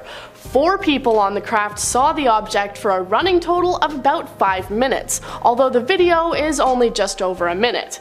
They were able to track it using their advanced infrared camera, and due to the object's shape, they nicknamed it the Tic Tac. All these videos to this day have no real explanation for what the UFOs actually were. Number 7. Gimbal. Next up on the list we have the video titled Gimbal, which was leaked alongside the last one I just talked about. This one's different because we can hear the people in the jet reacting to what they're seeing. They use a similar infrared camera and follow the object that was flying over the East Coast. At first, they comment that it might be some kind of drone, but then note that it is fighting against incredibly strong winds and appearing to not be affected by it at all. They even comment that there are other unidentified crafts in the area, but we don't actually see them as it's locked onto the target. What's interesting about this one, as the people in the video point out, is that it moves in an incredibly strange fashion, appearing to rotate and move around despite the heavy winds it's apparently fighting against. My favorite part of this is that there's one guy calmly stating facts about it while the other cusses and yells in excitement. Is that a f***ing drone, dude? Number 6. Go fast. The third and final leaked video is probably the best of the bunch, as the video starts before they have managed to lock onto the target and you can see it moving. The video is pretty correctly titled Go Fast because this thing is moving incredibly fast, like definitely faster than anything else that could have been an easy explanation. It's zipping over the top of the water as they try to get their camera to lock onto it, and when they finally do, they start cheering because of just how difficult it was due to how fast the object was moving. Their comments are a mix of excitement and confusion in regards to what they've managed to find, saying, "Look at that thing fly," while also going, "What the f*** is that thing?" People often like to write off UFOs as some sort of secret military practice vessels or training project, so what can it be when the military itself doesn't know what they saw? Number 5. Pentagon Report. In May of this year, the Pentagon appeared on a panel where they discussed UFOs, and they revealed just how much information they have about the situation. They said that there are around 400 separate reports of unidentified flying objects coming from military personnel. So while we do have the 3 leaked videos, there are likely even more locked up in a safe somewhere that offer convincing evidence of the existence of aliens. The Deputy Director of Naval Intelligence said, "We've seen an increasing number of unauthorized and/or unidentified aircraft or objects, and military control training areas and training ranges and other designated airspace. Reports of sightings are frequent and continuous." While it definitely sounds sounds like he's trying to sweep it under the rug as someone just like flying a drone illegally onto a military base or something, I think it's safe to say the military have the resources to know if it were something as simple as that. So their confusion and uncertainty makes it seem more and more like aliens are among us. Number 4. Live stream. In 2016, an incident occurred during NASA's live feed from a camera mounted on the International Space Station that pointed towards the Earth. You can see the Earth's curve, and one viewer noticed that for a short moment, a massive bright object can be seen falling towards the planet. But as quickly as it comes, it's gone as the live feed conveniently cuts out and experiences technical difficulties. The video was posted to YouTube, and people immediately started theorizing that NASA had intentionally cut the live feed at this moment to cover up the fact that this bright shape was a UFO, or at least something alien in origin. Many people noted how suspicious this was and started calling out NASA for their actions, while other people were saying that it was just a meteor or some hunk of space junk. A spokesperson for NASA said that the cameras are controlled automatically, and it had simply passed out of range, causing the video to be cut off. But that's just what they want you to think. Number 3. Alien junk. An astrophysicist from Harvard wrote a book that was titled Extraterrestrial: The First Sign of Intelligent Life Beyond Earth, and it was about how he believed that an object that passed through the solar system in 2017 was actually a piece of alien technology, bringing forward the theory that NASA is actually just ignoring real evidence of alien existence because they're just brushing it off as some random space junk. Whether they believe it really is space junk or they're just trying to make us think that that's what it is. The object was long and not shaped like any known comet we've ever seen before. It also apparently accelerated away from the sun, and he believes it ended up in our solar system accidentally thanks to aliens, saying, "A buoy, a grid of pods for communication, other intelligent living organisms, defunct technology, or discarded technological trash. These are all plausible explanations." Number 2. Buzz Aldrin. Buzz Aldrin was one of a handful of astronauts who were aboard the Apollo 11, the first spaceflight that put humans on the moon with one small step for man. During their journey, however, they saw more than just the moon. Apparently, they may have seen a UFO. They reported seeing large objects that appeared to follow alongside them. It was confirmed not to be the upper stage of the rocket that would have been detached, as this was 6,000 miles away from them at the time. The event was kept under wraps, and nobody talked about it until it was brought up years later, sweeping it under the rug as simply a panel that had disconnected from the ship. But again, that's just what they want you to think. The claims coming from a senior NASA scientist who said he had just called up Buzz on the phone and he had agreed. Did you really talk to him on the phone, senior NASA scientist? Did you really? Number 1. ISS report. Alright, this one's not actually NASA because it actually comes from a Russian astronaut aboard the International Space Station, and I'm just gonna count it because it's a pretty cool video.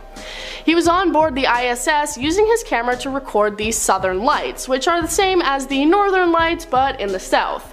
It's a time-lapse recording, and for a brief moment you can see a line of large bright lights moving across the sky.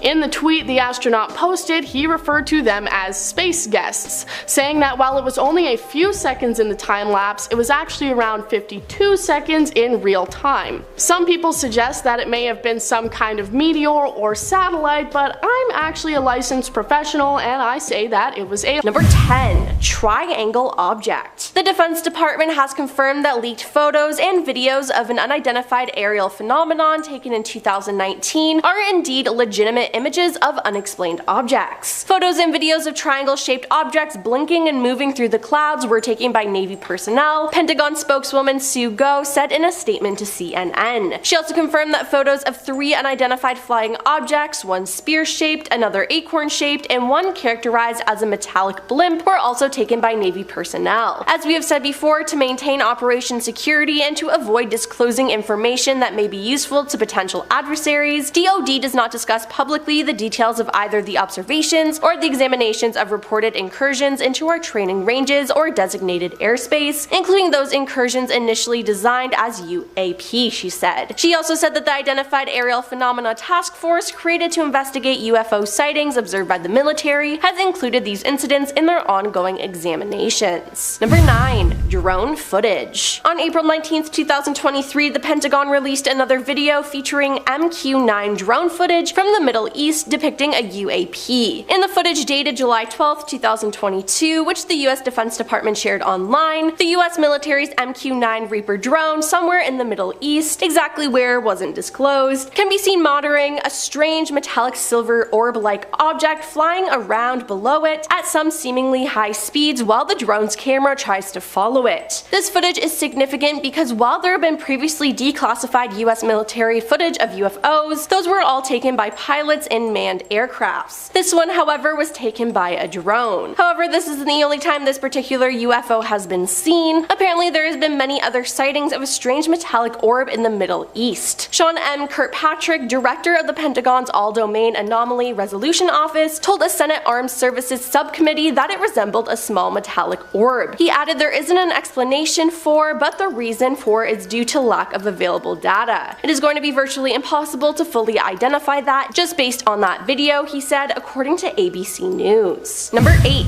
ADAR. The Pentagon's new Office for Investigating Potential UFO Sightings received hundreds of news reports in 2022, and while it can explain more than half of these events, a sizable chunk remains a mystery. Within the new batch of sightings, the All-Domain Anomaly Resolution Office and the Office of Director of National Intelligence say they're focusing on some 171 cases, including some in which objects appear to have demonstrated unusual flight characteristics or performance capabilities and require further analysis. Since it was formed last summer, the All-Domain Anomaly Resolution Office has received 366 reports of UAP. That total reflects 247 new UAP reports and another 119 that occurred before March 2021 but hadn't been included in the earlier report. The new numbers indicate a steep rise in UAP sightings. Now, the report released in June 2021 lists just 144 reports covering a 17-year period. With the subsequent additions, 510 UAP reports were in their files at the end of August 2022. Officials say they believe the rise in UAP reports is due to the US government's effort to destigmatize the topic of UAP and instead recognize the potential risks the phenomenon poses, both with aviation hazard and potential advisable activity, such as foreign surveillance efforts. Number 7. Dancing lights. On January 29, 2023, Canadian air traffic controllers and pilots couldn't identify two white lights moving in a circular pattern reported over Canada's Northwest Territories. Good evening, just wondering, do you got two planes that are just to the east of your field doing circuits or maneuvers? A crew member aboard a Canadian North flight headed to Yellowknife asked air traffic controllers. Negative, I have no reported traffic in the area. The Yellowknife air traffic controller replied, do you have a visual on something? The crew responded somewhat hesitantly, yeah, we're looking at two lights dancing around here to the east of your field. They're above us about I don't know what. We're not seeing them on the TCAS, traffic collision avoidance system, but we can see lights moving around. Then there's a pause before the crew member on the radio back say, we're not crazy. No, we believe you, the air traffic controller replies, and the sighting remains unexplained. Number 6. Over New Mexico. On February 21st, 2021, a pilot flying over New Mexico at the altitude of 37,000 feet reported seeing a long cylindrical object that almost looked like a cruise missile type thing moving really fast over the top of them, according to published audio. American Airlines confirmed that the radio transmission came from flight 2292. The FAA a few days later stated, a pilot reported seeing an object over New Mexico shortly after noon local time on Sunday, February 21st, 2021. FAA air traffic controllers did not see any objects in the area of their radar scopes. Seems like air traffic can never see these objects, but the pilots can, and I can't tell if that's better or worse. Number 5. The coin incident. At 7:30 p.m. on October 18th, 1973, American Airlines Flight 21 encountered a UFO near Mansfield, Ohio, and reported it. This would be the first of dozens of sightings reported in that area that night. However, the most astonishing one took place 3 hours later and became known as the coin incident. Sometime after 10:30 p.m., an Army Reserve helicopter piloted by Captain Lawrence Coyne and a crew of 3 men was flying from Columbus to Cleveland when somewhere around Mansfield they noticed a red light on the horizon. They then realized that the object was heading straight for them at a high rate of speed. Coyne quickly descended to avoid collision, but as the men were preparing for impact, the object came to a halt in front of them and projected a green pyramid-shaped beam over the helicopter. At the same time this was happening, the men reported the helicopter being pulled up towards the UFO. However, However, it then let go and darted out of sight. The incident lasted 5 minutes. The men described a gray metallic-looking dome-shaped object with a red light on one end and white light on the other. Now, interestingly, after the incident, according to one crew member, the helicopter never worked right again. Now, this whole incident was seen from the ground by a mother and her 2 children who pulled a car over to watch what was going on. They reported seeing the helicopter chasing an object they said looked like a blimp, pear-shaped and as big as a school bus. Number 4. Trumbull County UFO Incident. Featured on the History Channel and numerous UFO documentaries, the Trumbull County UFO incident in northeast Ohio is exceptional because it was witnessed by numerous police officers and a 911 dispatcher, all of whom were being recorded as they spoke back and forth about the strange events unfolding on the evening of December 14th, 1994. It was also seen by many members of the public as well. Now, around midnight, Trumbull County 911 began receiving calls from residents about a strange low-flying light in the sky. The dispatcher sent out Liberty Township police officers to investigate, and one of them was Sergeant Toby Maloro, who saw a light. He got out of his car and looked up to see what he described as a giant circular-shaped object and intensely bright in the center section. It made no sound at all, and the object was there for about 30 seconds before moving away. Shaken, the sergeant decided to chase the object, as did many other police officers in the area. In total, at least 14 law enforcement officers saw the object at night, with all of them discussing it openly on their radios.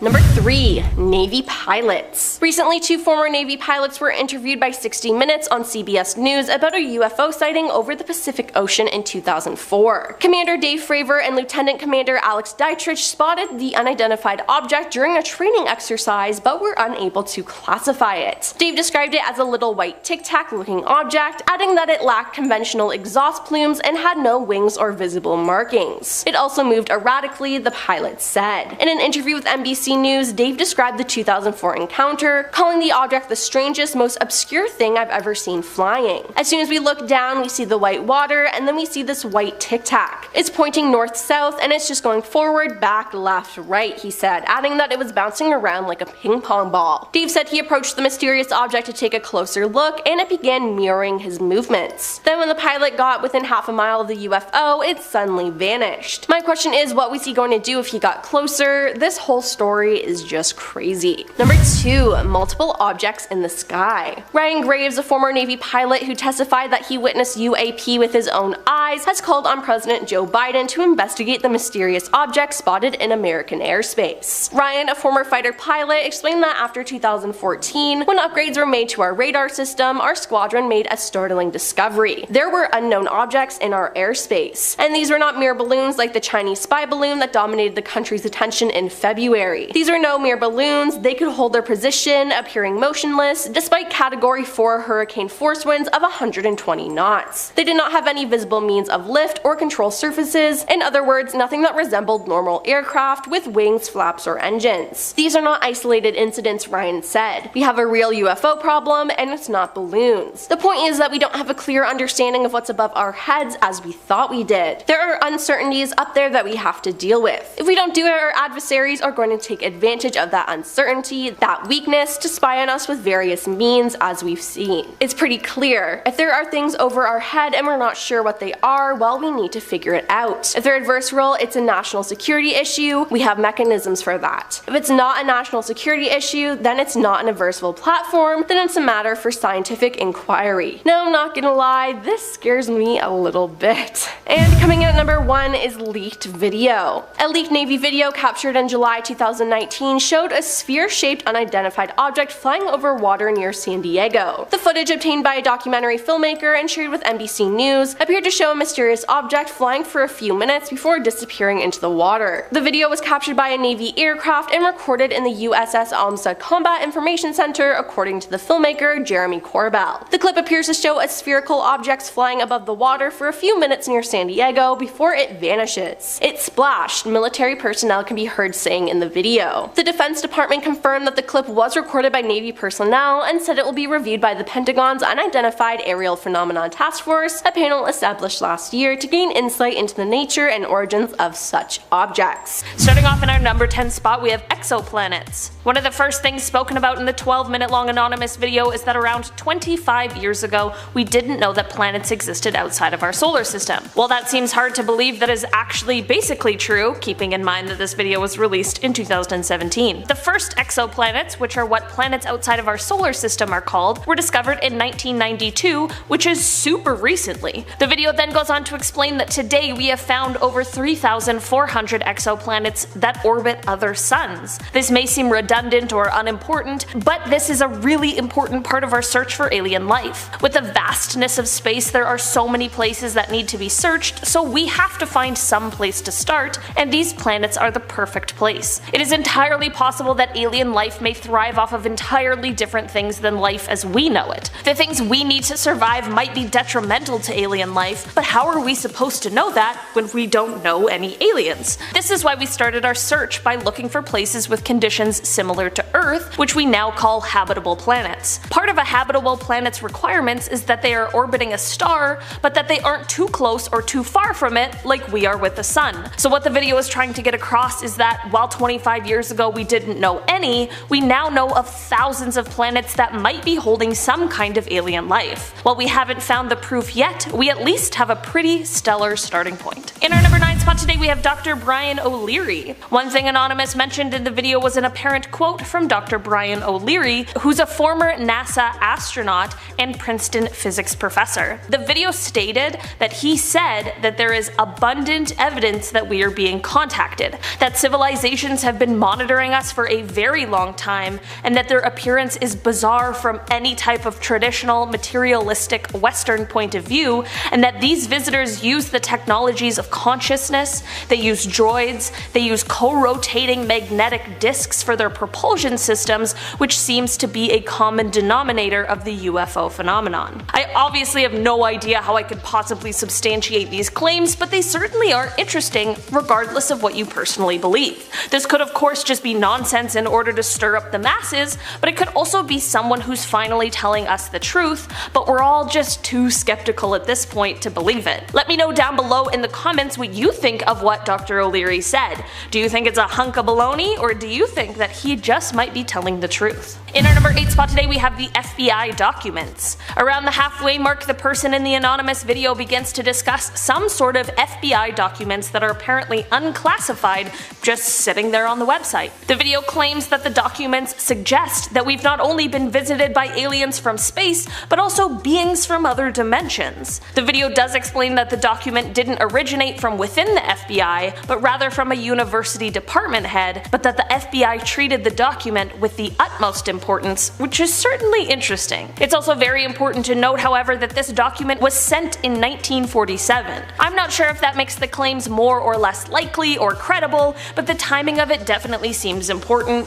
at least to me. While this is one of those things that you have to draw your own conclusions from, in the video it is mentioned that while we are arguing whether or not supposed UFO or alien sightings have really taken place here on Earth or in space, there are real instances of extraterrestrial beings visiting us, but we're just too focused on the debate to open our eyes and see for ourselves. In our number 7 spot today we have esoteric matters. After the discussion of the FBI documents, there is a claim that these beings that have apparently been visiting us are coming not from a planet as we think of it, but rather some sort of etheric planet that interpenetrates with our own, but that we are unable to perceive. Apparently, if you're a student of esoteric matters, these concepts will make a lot more sense to you, or so this anonymous video claims. Apparently, these alien beings are able to make a conscious decision to enter our plane, and in that same respect, they're also to make a decision to disappear from our view. Apparently, they're visiting us as they are thinking about settling here on our plane, and that they are coming here peacefully. During these visits, they are also said to have technology that would destroy any sort of attack made on them, so it is advised that if they do make themselves visible to us, we do not attack or make them feel threatened. I'm not so sure about this one, but at the end of the day, I am certainly no student of esoteric matters, so maybe it's just something that my brain cannot comprehend with the knowledge I currently have. In our number 6 spot today we have this UFO footage. This UFO footage is coming from another anonymous video which claims that real UFO footage is always censored,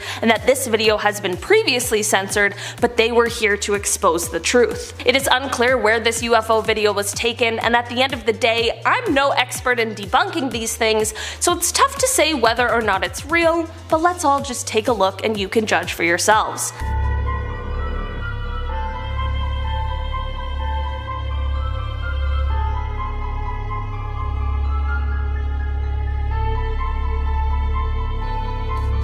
that wasn't the most exciting video, but what do we think aliens are going to be doing if they really are visiting us? What do you guys think? Do you guys think that this video is really showing some sort of UFO? And if you do you think it's aliens or just some sort of secret project that we aren't privy to? In our number 5 spot today we have Perseverance. A point that was made in the video is something that we are actually now watching happen in real time, and that is the mission to Mars for the Perseverance rover that is currently there digging around in the soil. The video stated that Mars may hold signs of an ancient environment that may have been favorable to microbial life. Well, that is exactly true, and the reason the rover is there at all. The Perseverance rover launched from Earth on July 30th, 2020 and made an incredible and successful landing on Mars on February 18th, 2021. While the rover has provided us with some incredible high-definition photos of the red planet which truly are incredible to look at, its main objective is to dig around and search for ancient signs of life, collecting rock and soil samples for a possible return to Earth for further research. While Mars' thin atmosphere is unable to shield the planet from the high amounts of radiation coming from space now, it is thought that the atmosphere did once act as a better shield,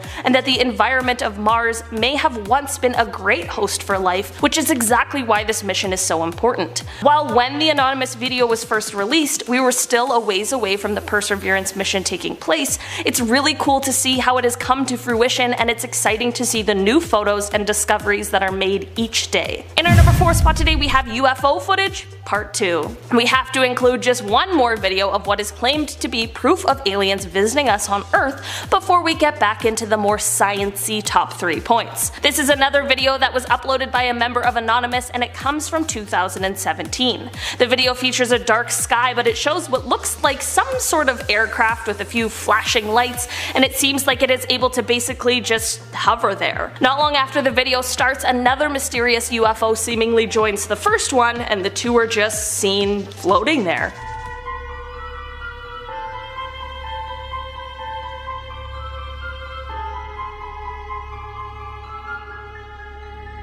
What do you guys think these could be?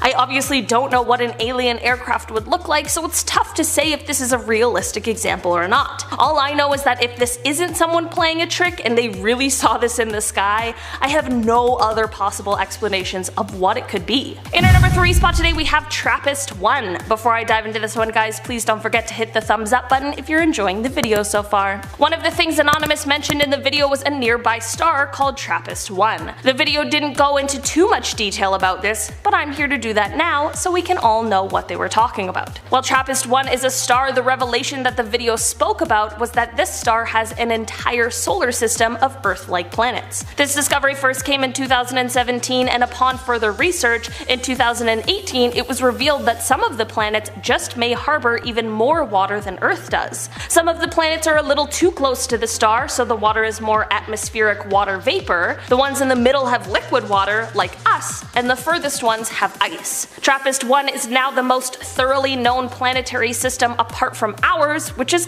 kinda cool. While the Anonymous video made it seem like there was a full-blown advanced alien civilization living in this solar system, there still might be potential for some form of microbial life that we just haven't quite found yet. And that is very cool. In our number 2 spot today we have Enceladus. If you had heard of Enceladus before the Anonymous video, there's a good chance you knew it as basically an icy snowball floating around in space, or perhaps you simply knew it as a small moon of Saturn with a diameter of 502 kilometers, but as it turns out, this small moon might hold some pretty amazing potential. It was discovered that this moon has hydrothermal processes going on underneath its crust. To us non-scientists that means next to nothing, but what if I said that means that it just might have all of the requirements for life, and that it is becoming a greater possibility that we might find microbial life there. Basically, this moon has an icy shell for a surface and then a rocky interior, but between those two layers is a warm ocean, and this ocean is where scientists think the life is most likely to be. This discovery came almost accidentally when the Cassini orbiter arrived to Saturn in 2005,